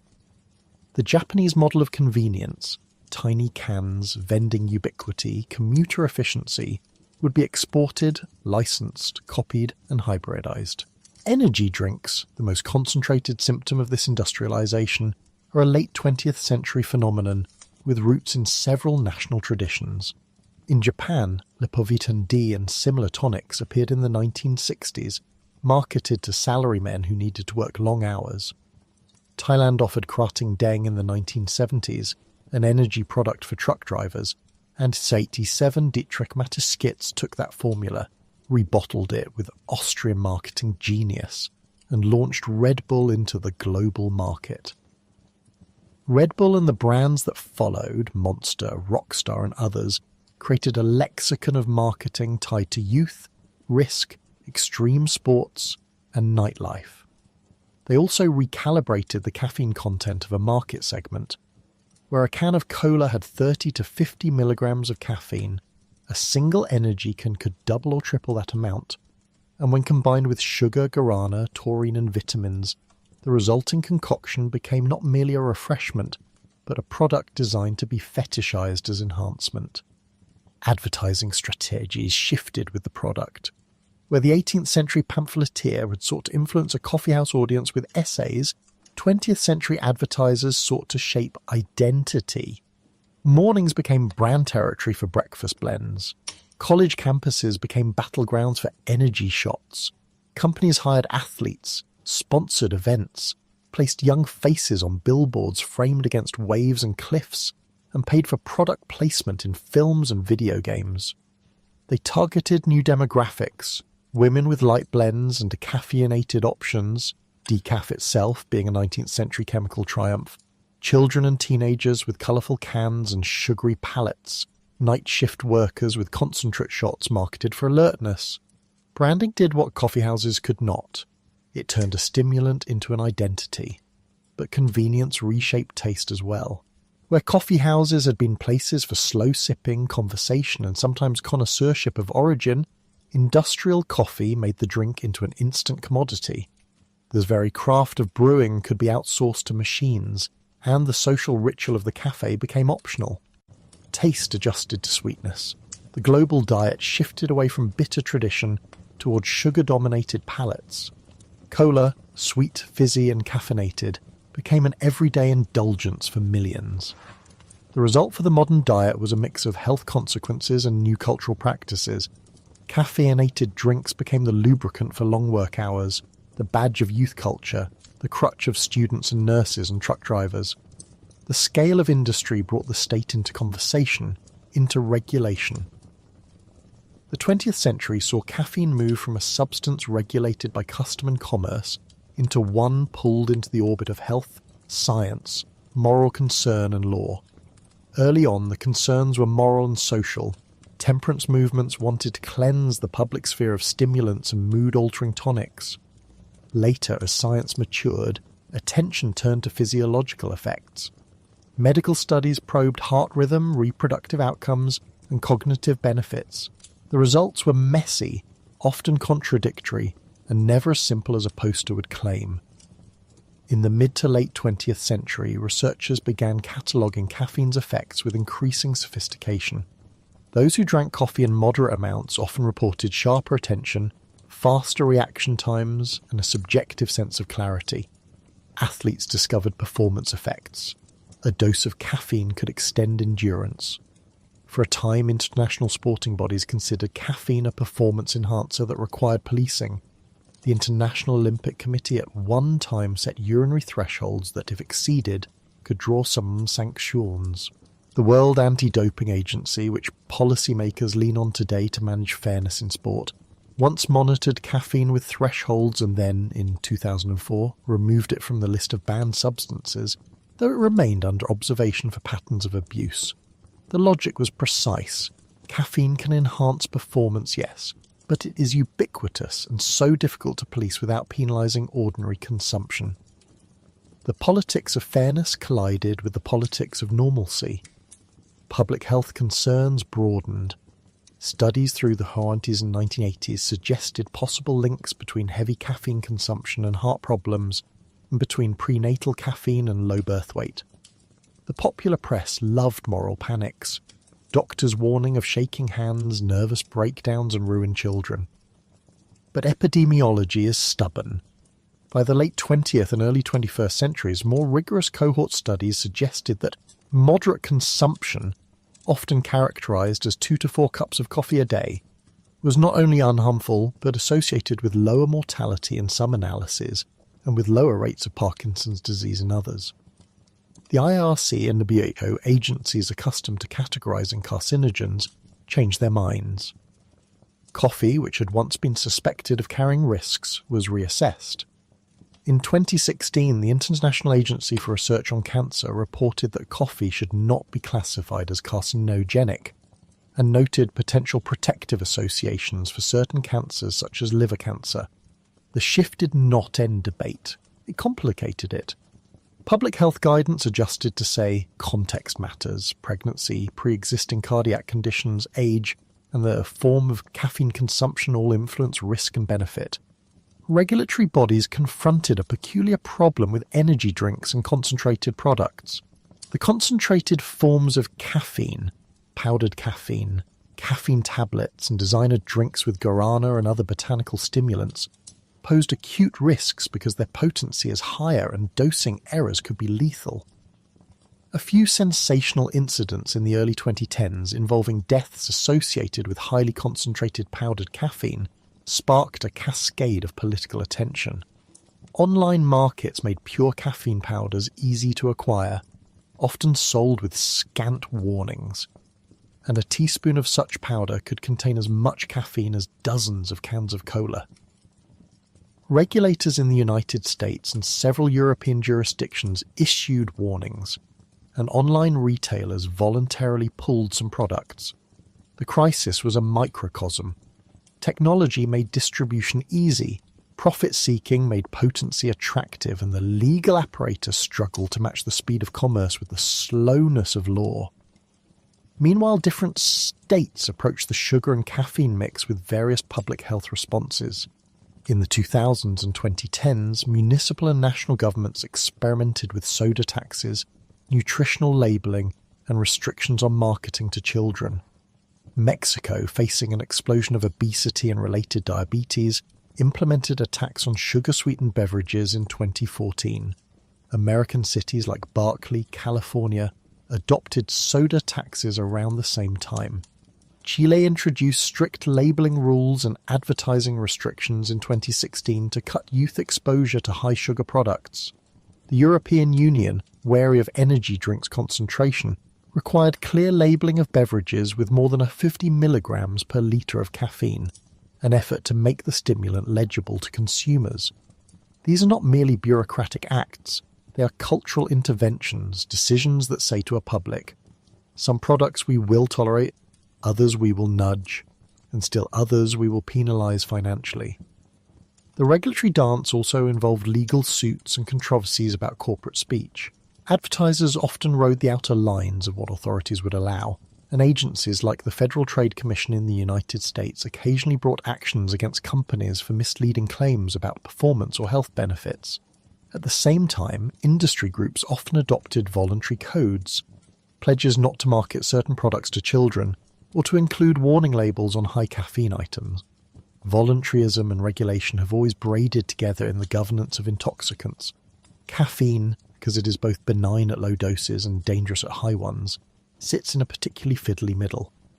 The politics of pregnancy and caffeine consumption illustrate the tension between lived habit and medical caution. Early alarming studies raised real concerns for prenatal health. High doses seemed correlated with adverse outcomes, and pregnant women were rightly cautioned to moderate consumption.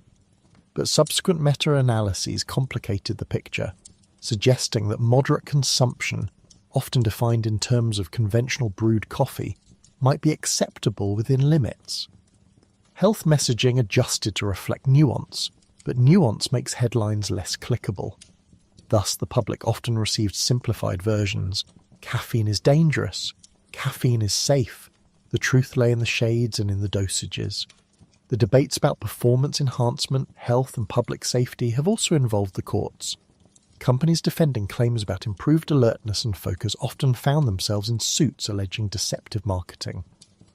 Regulators have occasionally used consumer protection laws to force disclosures or to secure settlements about product claims. In Europe, controversies over labelling prompted litigation at the level of the European Commission.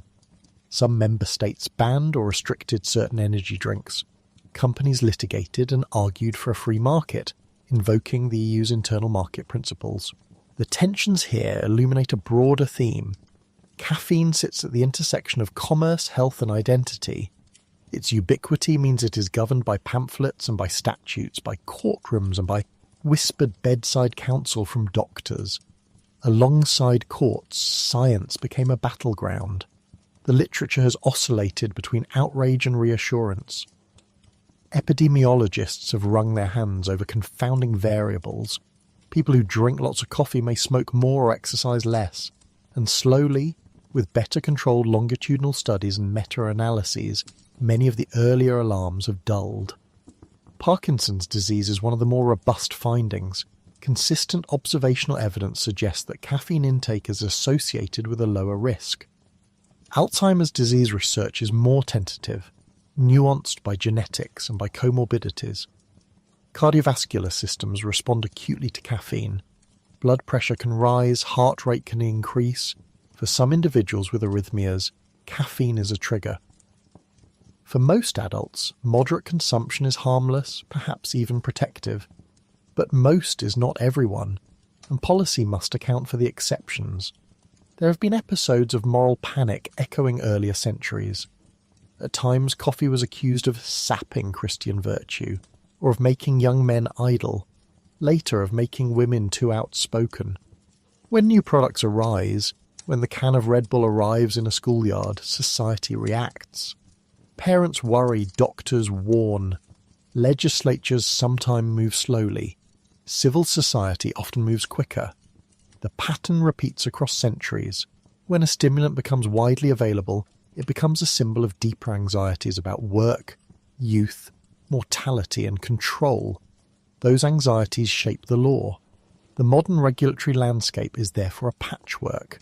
The US Food and Drug Administration has a loose jurisdiction over additives and ingredients, but historically has exempted certain beverage categories. Cola-type drinks in the US are allowed a certain upper limit of caffeine per weight of liquid, an inherited standard that separates them from the more concentrated powders and supplements which are governed differently, often as dietary supplements. The European Union's labelling rules for high caffeine drinks are blunt and consumer-friendly. They force visibility. Municipalities levy taxes to nudge behaviour. Courts test the boundaries of advertising claims. And international bodies like WADA adjudicate sport-specific rules. Each venue brings a different logic. Health, fairness, commerce, culture. All of it is animated by the simple fact that a molecule that keeps people awake also keeps markets moving, and both states and corporations are trying to manage the consequences. Yet amid the bureaucratic machinery, there is an abiding irony. A stimulant that once sharpened the intellect and accelerated the formation of markets now confronts the modern market's appetite for scale and profit. The companies that once mass-produced soluble roast to feed troops and post-war households today wrestle with an anxious public that wants to drink less sugar and fewer calories while still craving the jolt. Branding has shifted accordingly. Low-sugar, natural ingredient, clean-label coffees and energy drinks have multiplied, promising the fix without the guilt. Science continues to advance in reverse of advertising, showing nuance where marketing wants simplicity. The net effect is a shifting cultural contract, where once the coffee house set the terms for conversation and commerce, now the coffee brand tries to set the terms for identity, and the state tries to set the terms for public health. If one looks at the long arc, each phase is logical. The coffee house phase made markets where there were none by lowering the friction of information. The industrial phase made caffeine a standardized commodity that could be moved and mass-consumed. The regulatory phase sought to put boundaries around an old stimulant now amplified by chemistry and marketing. And threading through all three is the human desire for a clearer head, for endurance, for the little edge that lets one finish a letter, close a deal, pass an exam, or survive a night shift. Caffeine is a technology of attention, small chemical everywhere. It is worth noting how intimate the political consequences are. The financial markets that grew from the cafes financed colonization and plantations. They financed war and industry, and they adjudicated risk in a world that increasingly relied on distant commodities. The same coffee trade enriched some and dispossessed others. Planters and merchants profited, while many labour systems did not. Yet the same coffee houses also incubated coffee table conversation, and, in the salons of Paris, conversation about revolution and rights. Caffeine thus sits at a complex moral seam. It has been both a lubricant for commerce and a cup under which ideas of liberty were debated. Today, when a commuter takes a paper cup from a barista and walks into a subway station, she is participating in the accumulation of centuries, a ritual of attention, a product engineered by multinational labs, a taste shaped by industrial sugars and marketing, and a habit shaded by public policy and scientific debate. Regulators, politicians and scientists still grapple with caffeine's power because it is both mundane and potent, private and public. The stories of insurance desks and stock jobbers, of instant granules in tin cans and of neon-lit energy drinks pushed on young bodies, and of courts and health agencies negotiating the boundaries of safety are chapters in the same book. The drug that forged the modern world keeps shaping it. There is a quietness in thinking about this. The same molecule that gave impulse to a century of banking and commerce now sits on a kitchen counter, steam rising, cup cooling out in the early hour while the city waits. Consider a banker in the coffee house of 1720, a cup of black brew in hand, reading a sheet posted by a broker on a wall. Consider the modern barista tamping shots of espresso as a line forms, as colleagues check phones for the latest news, as markets blink their numbers somewhere else in a glass rectangle. The soundscape changes, the cup remains, the habits persist. And so the modern dispute about caffeine is not only technical, it is about how societies define normalcy and risk, about who profits from mass consumption, and about how public institutions reconcile individual liberty with collective welfare. It is about how a little bitter bean from upland plantations could seed, in the tight rooms of coffee houses, the mechanisms of a global financial system, how a powdered instant product could make a hot morning possible for millions, and how a neon can could become both fuel and object of public worry.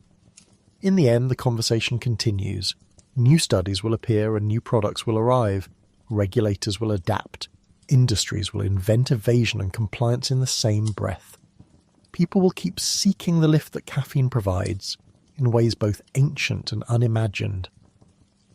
The history of caffeine is therefore both a history of institutions and a human story. The search for wakefulness, for focus, for company, and for profit. Perhaps that is why the tale keeps being told in cafes and in policy meetings, in laboratories and in bedrooms. The story of a stimulant is a story of civilization, its appetite for speed, for endurance, for organised risk, and for the small, reliable rituals that make work possible and conversation possible. The long, slow drip from the roaster to the cup is, when you follow it, the history of the modern world itself, in rooms hushed by tatami and the slow scrape of bamboo whisk against powdered green. The story of taste has always been a kind of quiet politics. The Japanese tea ceremony, chanuyu, speaks of this plainly, a ritual sewn into the posture of bodies and the layout of rooms, refined by Sen no Rikyu in the 16th century into a philosophy that made the preparation of matcha a form of governance over the senses. Rikyu's austerity, wabi-sabi, the beauty of imperfection and restraint, turned a powdered leaf and a bowl into symbols of social order and spiritual discipline, a means by which a samurai or a merchant could assert a world of values in the very quiet of a tea room in Kyoto. The ritual was never merely taste, it was an education in etiquette, hierarchy, and the proper way to acknowledge another human being across a low, deliberate table. The tea bowl was an instrument of social calibration. Who drank first, how one held the bowl, where one sat, what one wore. All of these small movements told others who you were. Tea became identity. Across oceans and centuries, other beverages made the same claim, albeit in different languages. The rituals that attach to espresso in Naples are concise and muscular. A quick pull at a standing bar, a terse un café to the barista, a coin slid, a slurp and back to the street. This is not merely caffeine intake, it is citizenship. It is Neapolitan. Italy's obsession with espresso, the machines that hissed and sputtered in cafes from Turin to Trieste and then to every piazza, came to represent a democratic kind of taste, quick, public, often male-dominated, and stubbornly resistant to the leisureliness of the Viennese coffee house. The machine itself, a technological artifact developed over decades, refined by inventors and entrepreneurs such as Luigi Bezzera, Achille Gaggia, and the Florentine manufacturers who tuned boilers and levers in the first half of the 20th century, became embedded in the choreography of the city. To order a ristretto in Naples is to perform an identity inherited from the steam and copper of 20th century machine shops, from the pattern of immigrant labour and urban conviviality. When tea, coffee and chocolate cross the threshold from mere sustenance into ceremony, they acquire language, words for aroma, for body, for aftertaste, categories that can be wielded like social instruments. The Victorian drawing rooms where the Duchess of Bedford popularised afternoon tea in the 1840s transformed a private pause into a public code of class. To sit down to tea in polite society was to enact gentility, a demonstration of wealth sufficient to procure fine china, sugar, and imported leaves. In contrast, the proletarian cafe of early 20th century Vienna, the long marble tables, the newspapers spread across, the Kleenex of intellectual debate, made the coffee house a public square where ideas fermented as readily as the coffee. These rituals of taste distribute status. The late 20th and early 21st centuries rewrote these rituals again. The third wave coffee movement, which germinated in the 90s and took concrete form in roasteries and cafes like Stumptown in Portland, Intelligentsia in Chicago, Counterculture and Blue Bottle in Oakland, elevated beans to objects of connoisseurship. The rhetoric was breathless and precise. Single origin lots, microlots, altitudes, varietal names, processing methods blazoned on brown bags. Baristas learned to talk like sommeliers. Customers listened as if tasting notes were moral instruction. Jägerscheffe became an adjective. Sidamo wore an aroma. The ritual of the pour-over, with its measured bloom and exacting water temperature, demanded patience and practice. It promised authenticity, or at least the appearance of it. These practices mattered because they created narratives of provenance that linked an urban cafe in Brooklyn or Tokyo directly to a farmer on a mountain in Ethiopia or a cooperative in Colombia. Those narratives did not only serve to explain taste, they created ethical capital, moral weight that consumers could use to justify higher prices and to signal membership in a cosmopolitan class. When a roaster speaks of paying a living price, of visiting the farm, of cupping notes under dawn light, she constructs a social story in which taste and virtue are entangled. To drink third-wave coffee is to perform a particular kind of selfhood. Informed, discerning, global, often young and on the side of sustainability. The aesthetics of ritual reinforce these narratives. Think of the Japanese chashitsu, the dim light falling on a kintsugi-repaired bowl, the scent of whisked tea that fills the space like a soft fog. The ceremony is designed to slow you down until the act of sipping becomes contemplation. Contrast that with the stark counters of a third-wave shop, the Scandinavian furniture, the careful matte black of a roaster's logo. The aesthetic performs a different kind of refinement. It tells a story of modernity, of minimalism, of control over variables. It is clinical, precise, and it privileges transparency. In Sao Paulo, the cafezinho, hot, sweet, served in tiny cups with a practiced flick of the wrist, stitches together public and private life in Brazil with exquisite economy. In every office, in every home, the cafezinho is a ritual of hospitality, an insistence that even the smallest social exchange must be acknowledged with warmth and caffeine. It is both democratic and intensely local, a national signature formed on the palate. A ritual's power relies on repetition and material culture. The tamper, the portafilter, the clay bowl, the chasen, the small spoon of brown sugar. The way objects are used teaches people how to recognize and perform the right taste. But behind the objects are stories.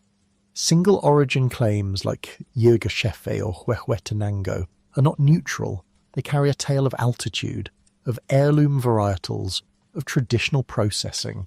They imply an intimacy between roaster and grower that is often real, occasionally exaggerated and sometimes outright manufactured. Still, the narratives matter.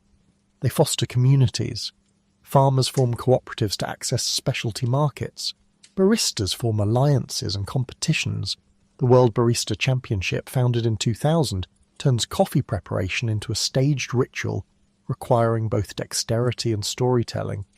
And consumers align themselves into taste tribes whose membership is signalled by beans, in a pantry, a subscription, a reusable cup. Across Tokyo's neighbourhoods, the coffee kisaten, once smoky dens of solitude where older men read newspapers and nurses took their tea breaks, have been reinvented and layered with new identities. Some have embraced espresso culture and modern brewing techniques. Others maintain the slow simmer of siphon coffee and old wooden counters, conserving a quiet compression of time in a city that moves with electric speed. In Sao Paulo and Rio, cafes absorb both Italian espresso traditions brought by immigrants and the Brazilian insistence on cafezinho as small generosity. The result is hybrid rituals, quick shots taken at standing counters in the morning, leisurely artisanal brews sipped with conversation at dusk. The same beverage becomes many selves. Taste rituals also delimit class. In London and Paris, the proliferation of specialty cafes in Shoreditch and the 11th arrondissement reflects a gentrifying geography. New coffee bars mark newly curated neighbourhoods. The presence of a manual espresso machine or a roastery serves as a signal that an area has been rebranded for a certain clientele. The rituals of ordering, pronouncing single origin names correctly, knowing the difference between an AeroPress and a Chemex, are ways of displaying cultural capital. They are, to use Bourdieu's phrase, practices that allow people to signal belonging to a class defined not only by wealth but by embodied knowledge. Taste disciplines. It creates insiders and outsiders. Behind the poetry of cups and ceremonies, however, sits a stern machine of logistics. Coffee, tea and cacao have always required infrastructure on a massive scale. Shipping, futures markets, refrigeration, processing plants, and those infrastructures shape which rituals are possible. The British Empire's ability to move tea from a salmon salon into London parlours was a feat of naval logistics and imperial administration. The same colonial supply chains that saturated Europe with tea also produced categories of taste that became markers of social identity. Control of dockyards, chartered companies, and the ability to finance plantations shaped who drank what and who could afford such rituals. When steamships and refrigeration expanded in the 19th century, they extended the reach of perishable goods and thus the rituals of taste into new markets. The rituals of taste are thus not merely cultural, they are infrastructural, susceptible to blockades and shortages, to commodity prices, and to the decisions of brokers. In wartime, such vulnerabilities become critical. Soldiers require food that is transportable, stable, and morale-boosting. Caffeine fits all three requirements. From the 19th century into the 20th, military provisioning recognised the psychological and physiological utility of caffeinated beverages, and provisioning strategies reflected that recognition. In the Royal Navy of the 19th century, tea was an institutional habit as much as a beverage. It was rationed, brewed in bulk, and accounted for in the logistics of fleets. Tea was a comfort, yes, but it was also part of the system that kept men awake, warm and disciplined at sea. The operational calculus was simple. An alert crew is an effective crew. By the First World War, armies on both sides understood that hot drinks mattered not only for morale, but for survival in cold trenches. Brewing systems had to be portable and fuel-efficient. Kettles were a piece of kit. The distribution of tea and coffee in the trenches became a small but meaningful part of the supply chain. The intensity of industrialised warfare forced militaries to think in terms of ration blocks and mass production. Canned coffee, condensed milk, sugar, each item optimised for space and weight. Those ration choices had afterlives. The familiarity of canned or instant coffee to a soldier could reconfigure civilian tastes once the soldier returned home. Convenience, once learned under duress, often became habit. The Second World War accelerated these dynamics and introduced technological innovations that would ripple into civilian life. Instant coffee, which had been developed by Nestlé in 1938 under the Nescafé brand, found mass audiences among soldiers and sailors who needed a dissolvable, lightless brew. The United States Army, among other militaries, included soluble coffee in field rations and K rations, which meant millions of servicemen were exposed to and grew accustomed to a form of coffee that was quick and uniform. A wartime taste for instant coffee did not entirely disappear when peace returned. Post-war supermarkets stocked jars of Nescafé on growing scale, and the texture of daily life, quicker, busier, made convenience an attractive habit. Thus, a military choice about portability and standardization reshaped civilian consumption patterns for decades. Wartime exigencies also led to experiments with stimulants and to institutional research into human performance under stress. Amphetamines were used widely in the Second World War, Pervitin in Germany, and benzedrine in Allied forces, to counter fatigue on long missions, a practice that would spark ethical debates later about the casualization of stimulants in armed forces. Caffeine itself became more scientifically scrutinized. Research laboratories in military complexes such as the US, Army's Natick Soldier Research Development and Engineering Center, and its predecessor units, studied how caffeine could mitigate the cognitive deficits of sleep loss and how delivery mechanisms might be optimized for rapid effect. That research yielded practical products. Caffeinated gums and tablets were developed and field tested because chewing can deliver stimulant effects faster than swallowing capsules. In the 2000s, during operations in Iraq and Afghanistan, reports surfaced of militaries deploying such products to sustain alertness in convoy crews and pilots, a modern iteration of the age-old demand for sustained wakefulness in combat. The logistics of supplying caffeine to armies were not trivial. It required predictable procurement from producers, reliable shipping lanes, and storage solutions that could survive climate and conflict. Governments leveraged their purchasing power to secure supplies. Blockades in the world wars forced nations to experiment with ersatz substitutes, chicory, roasted grains, and to expand domestic production where possible.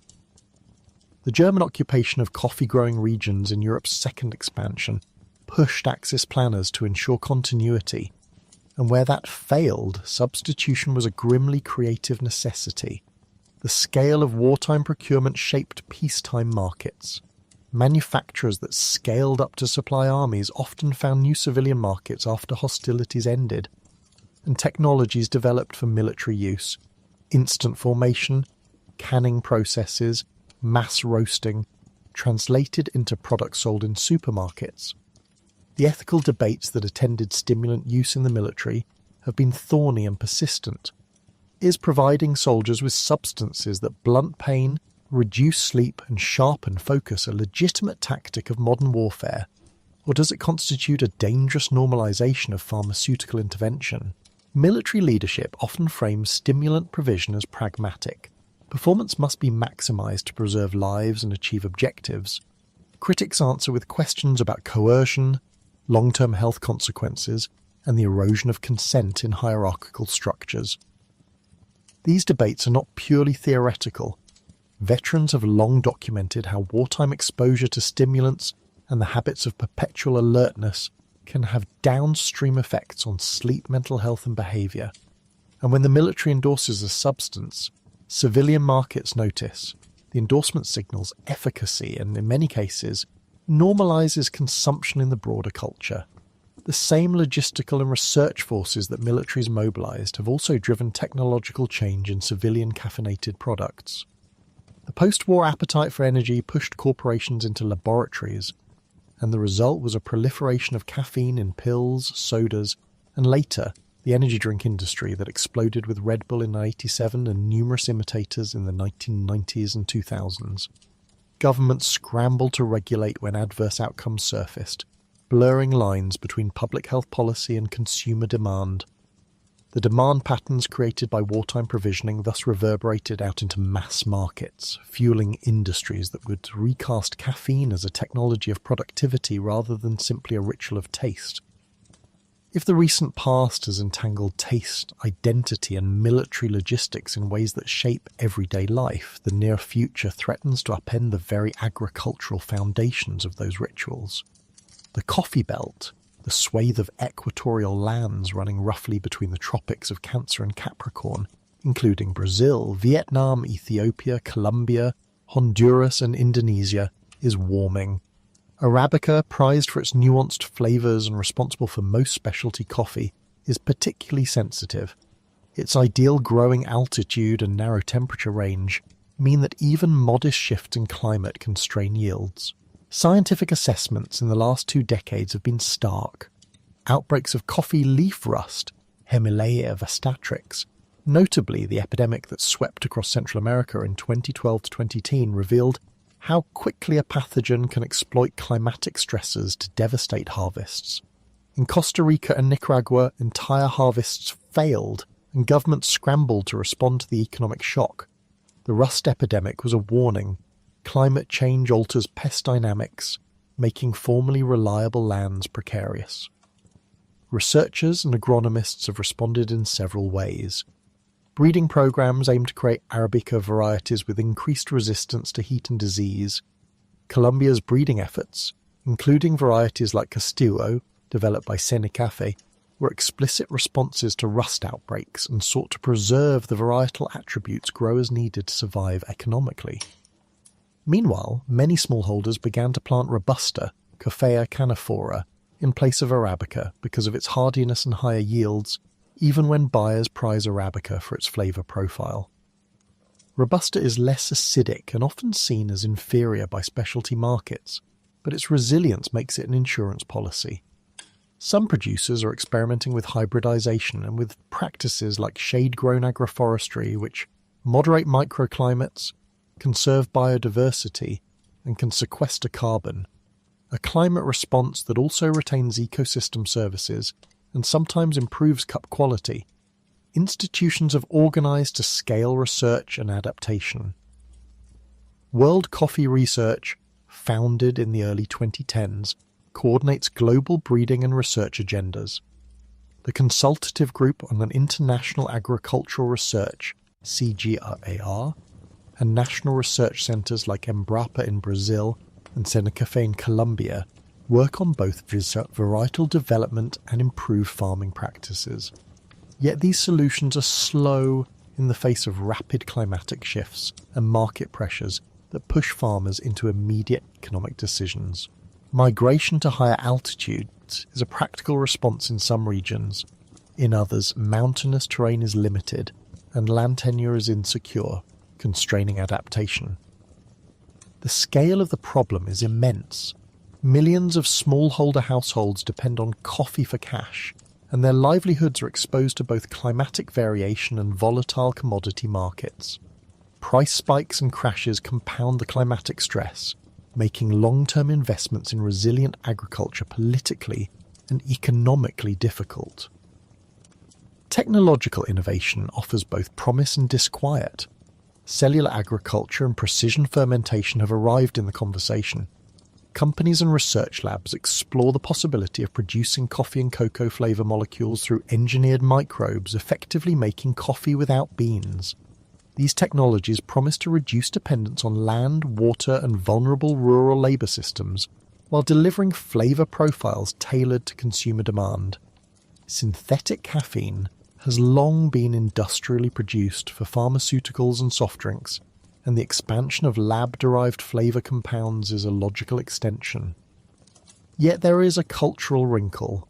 Ritual depends on authenticity narratives. Will a cup reconstructed from a bioreactor carry the same symbolic weight as a bowl of matcha powdered in a Kyoto tea room, or a single-origin espresso that traces back to a named farm on a mountain slope? For some consumers, perhaps. For others, ritual and terroir are inseparable. Ethical frameworks attempt to mediate this tension between technological possibility and social justice. Fair trade, standardised in part by the Max Havelaar Foundation established in the late 1980s, introduced a model in which certified growers received minimum prices and premiums intended to stabilise incomes and support community development. The model found traction in retailers and among consumers seeking ethical assurances. But the certification model has limits: administrative costs, limited market penetration, and critiques that it sometimes serves as a brand more than a structuring force. Direct trade, pioneered by roasters in the specialty scene, offers an alternative.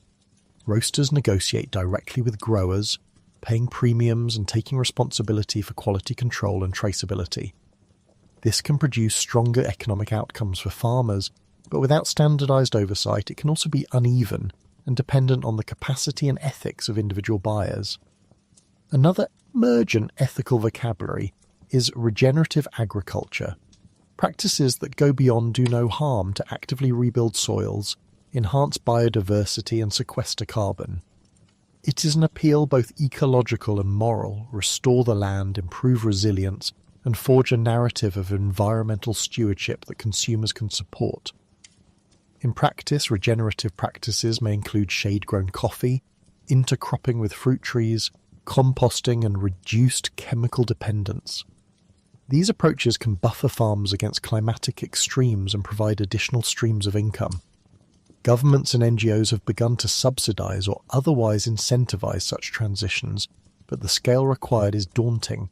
Funding, technical training and market access remain bottlenecks. Policy levers are an essential part of the future. Producers need access to credit that is not conditional on short-term yields. Cooperatives need legal recognition and capacity building. Futures markets and price stabilisation mechanisms could be restructured to provide buffers.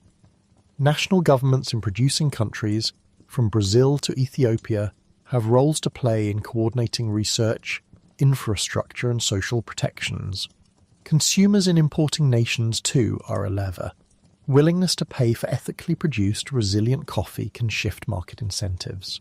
But this relies on consumer education and political willingness to tolerate higher retail prices in a world habituated to cheap commodities. Culturally, the future of rituals looks like a negotiation.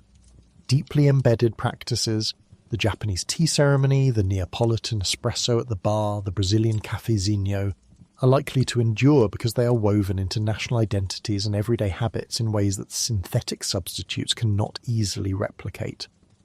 Those rituals carry meanings beyond flavour. They are ways of seeing and belonging. Third-wave rituals that hinge on narratives of provenance face a more complicated transition. On one hand, they can integrate new forms of authenticity. Traceability systems backed by blockchain and digital records might prove the provenance even when coffee is blended with lab-grown flavour molecules, or they might validate regenerative credentials. On the other hand, if the agrarian base erodes under climatic pressure and markets increasingly accommodate synthetic or hybrid products, the symbolic currency of terroir could be devalued.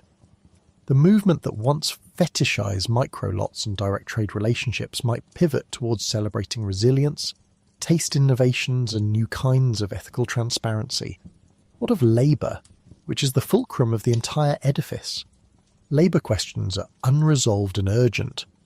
Cocoa's industry, particularly in West Africa, has been blasted by revelations of child labour and exploitative conditions for decades. Coffee-growing regions have faced similar labour precarity. Certification and direct relationships can improve incomes and conditions, but structural inequalities, land distribution, historical debt, consumer expectations for low prices remain stubborn. Technological substitution could provide relief in certain respects, reducing labour intensity in harvests, but it could also displace workers who depend on agricultural labour for subsistence. The ethical calculus is complex. A technology that extracts flavour molecules in sterile vats may lower environmental footprint but could concentrate wealth in urban biotech hubs while hollowing out rural economies. Any equitable scenario thus requires more than innovation. It requires policy interventions that redistribute value back to producing communities. There are optimistic and pessimistic pathways, and they are not mutually exclusive. In one scenario, science and policy coordinate. Resilient Arabica lines are developed and disseminated. Regenerative practices spread with financial incentives and technical assistance. Consumers pay premiums that flow to producers, mediated by transparent supply chains, and rituals of taste adapt without losing their ethical cause. In another, climate impacts outpace adaptation. Markets shift towards synthetic substitutes that are cheaper and scalable. Smallholder farmers are marginalised. Rituals ossify into nostalgia for a coffee geography that no longer exists, while a new, technologically mediated taste culture emerges in affluent urban centres. The former requires deliberate political choices. The latter is the path of least resistance. There is a moral question at the heart of all this. A civilization that built railways and bureaucracies and global empires, whose metropolises were fueled by waking hours powered by caffeine, now reaches a moment where the plant that sustained modern rhythms is itself at risk. How do we reconcile a deep cultural dependence on a drug that helped forge the modern world with a future that will likely demand sacrifice, innovation, and redistributive justice? The answer is neither purely technical nor purely cultural. It is a practice of governance and imagination. It requires a willingness to pay more for continuity, systems that return value to the vulnerable, and cultural humility about what rituals are worth preserving, and how they might change without erasing human dignity. One useful principle is subsidiarity. Empower communities to define the terms of adaptation rather than imposing top-down solutions. Farmers know their land. Breeders and agronomists can offer options, but the choices must be made with local knowledge, not simply dictated by international market logics. Another principle is transparency. When roasters claim direct trade, when companies say regenerative, there should be verifiable, accessible data. A final principle is reciprocity. Consumers in wealthy nations who have enjoyed cheap caffeinated rituals should bear some responsibility for the externalities that made those rituals possible, from colonial exploitation to modern carbon emissions.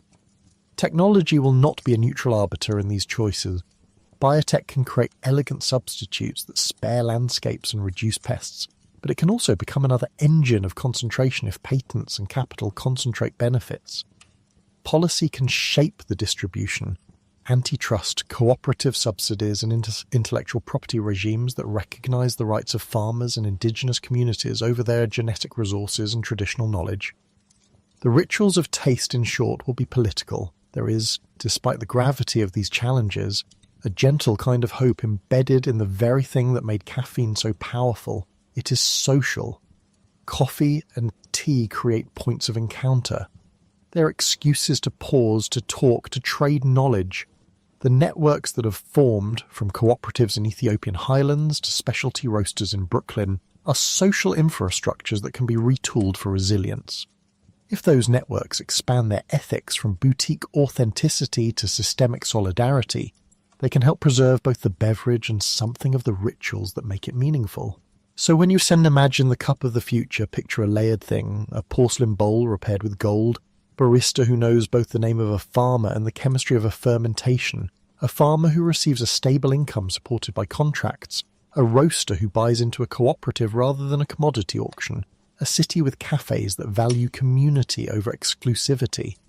Picture governments that fund breeding programs and invest in rural infrastructure, companies that license technologies in ways that remunerate the communities who stewarded plant genetics for centuries, and consumers who are willing to pay not merely for flavour, but for the justice that flavour implies. And yet also imagine the stubborn continuity of ritual.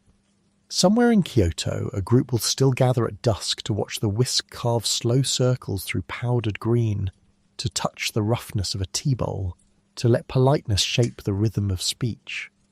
In Naples, someone will still order a café, stand at the bar, slurp, and vanish into the street. In Sao Paulo, a cafezinho will still be offered to a guest because hospitality is too deep to be replaced by expediency. Rituals change and persist in curious combinations. They invent, conserve, and surprise. If the modern world was, in a substantial way, forged in the crucible of stimulant culture, the empire-building voyages fueled by tea, the factory rhythms synchronized with coffee breaks, the soldier sustained by a sachet of instant solution, then the future will be forged in another crucible, one of choices about care, justice, and the distribution of risk. The machine of logistics that once propelled global suppliers will now have to carry a different load. Investments in soil, in people, in knowledge systems, in equitable trade. It will require patience and money and above all a reorientation of values, from extraction to stewardship, from speed to resilience. Somewhere in that reorientation lies a small, stubbornly human truth. Rituals are as much about how we treat each other as about the substances we consume. The matcha bowl, the espresso shot, the cafezinho, each is a contract of hospitality. They say silently, "I see you." We will continue to need that contract. The question is how we will honour it when the ingredients that made it possible become scarce and expensive, when the incentives to extract quickly are powerful, and when ingenuity can build flavours in laboratories that never felt the sun on a mountain slope? Will we choose convenience and the efficiency of the bioreactor? Or will we choose a slower, more equitable sharing of the landscapes, the labour and the law that produce those rituals? I will not pretend the answer is simple. It will be messy, uneven, often unfair, but it will be human, and humans have, for better or worse, always shaped their rituals to the rhythms of their times. If there is a virtue in this story, it is that taste alone cannot save coffee, tea or cacao. Only collective action can. The cup is a promise as much as a pleasure. It promises warmth, focus, companionship. To preserve that promise, for the tea room and the coffee bar, for the soldier and the farmer, for the grandmother who still insists on serving cafezinho with a smile, will require work at scales we rarely apply to pleasures. It will require policy, science, redistribution, and a new kind of taste, a taste for justice.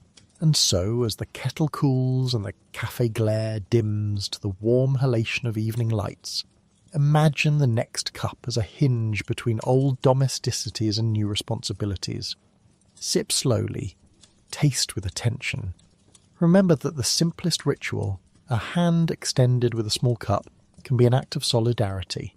That is perhaps the last lesson caffeine taught the modern world, and perhaps the first it must teach us as we walk into the uncertain future, that the pleasures we inherit carry obligations, and that taste can be both a private delight and a public act of care.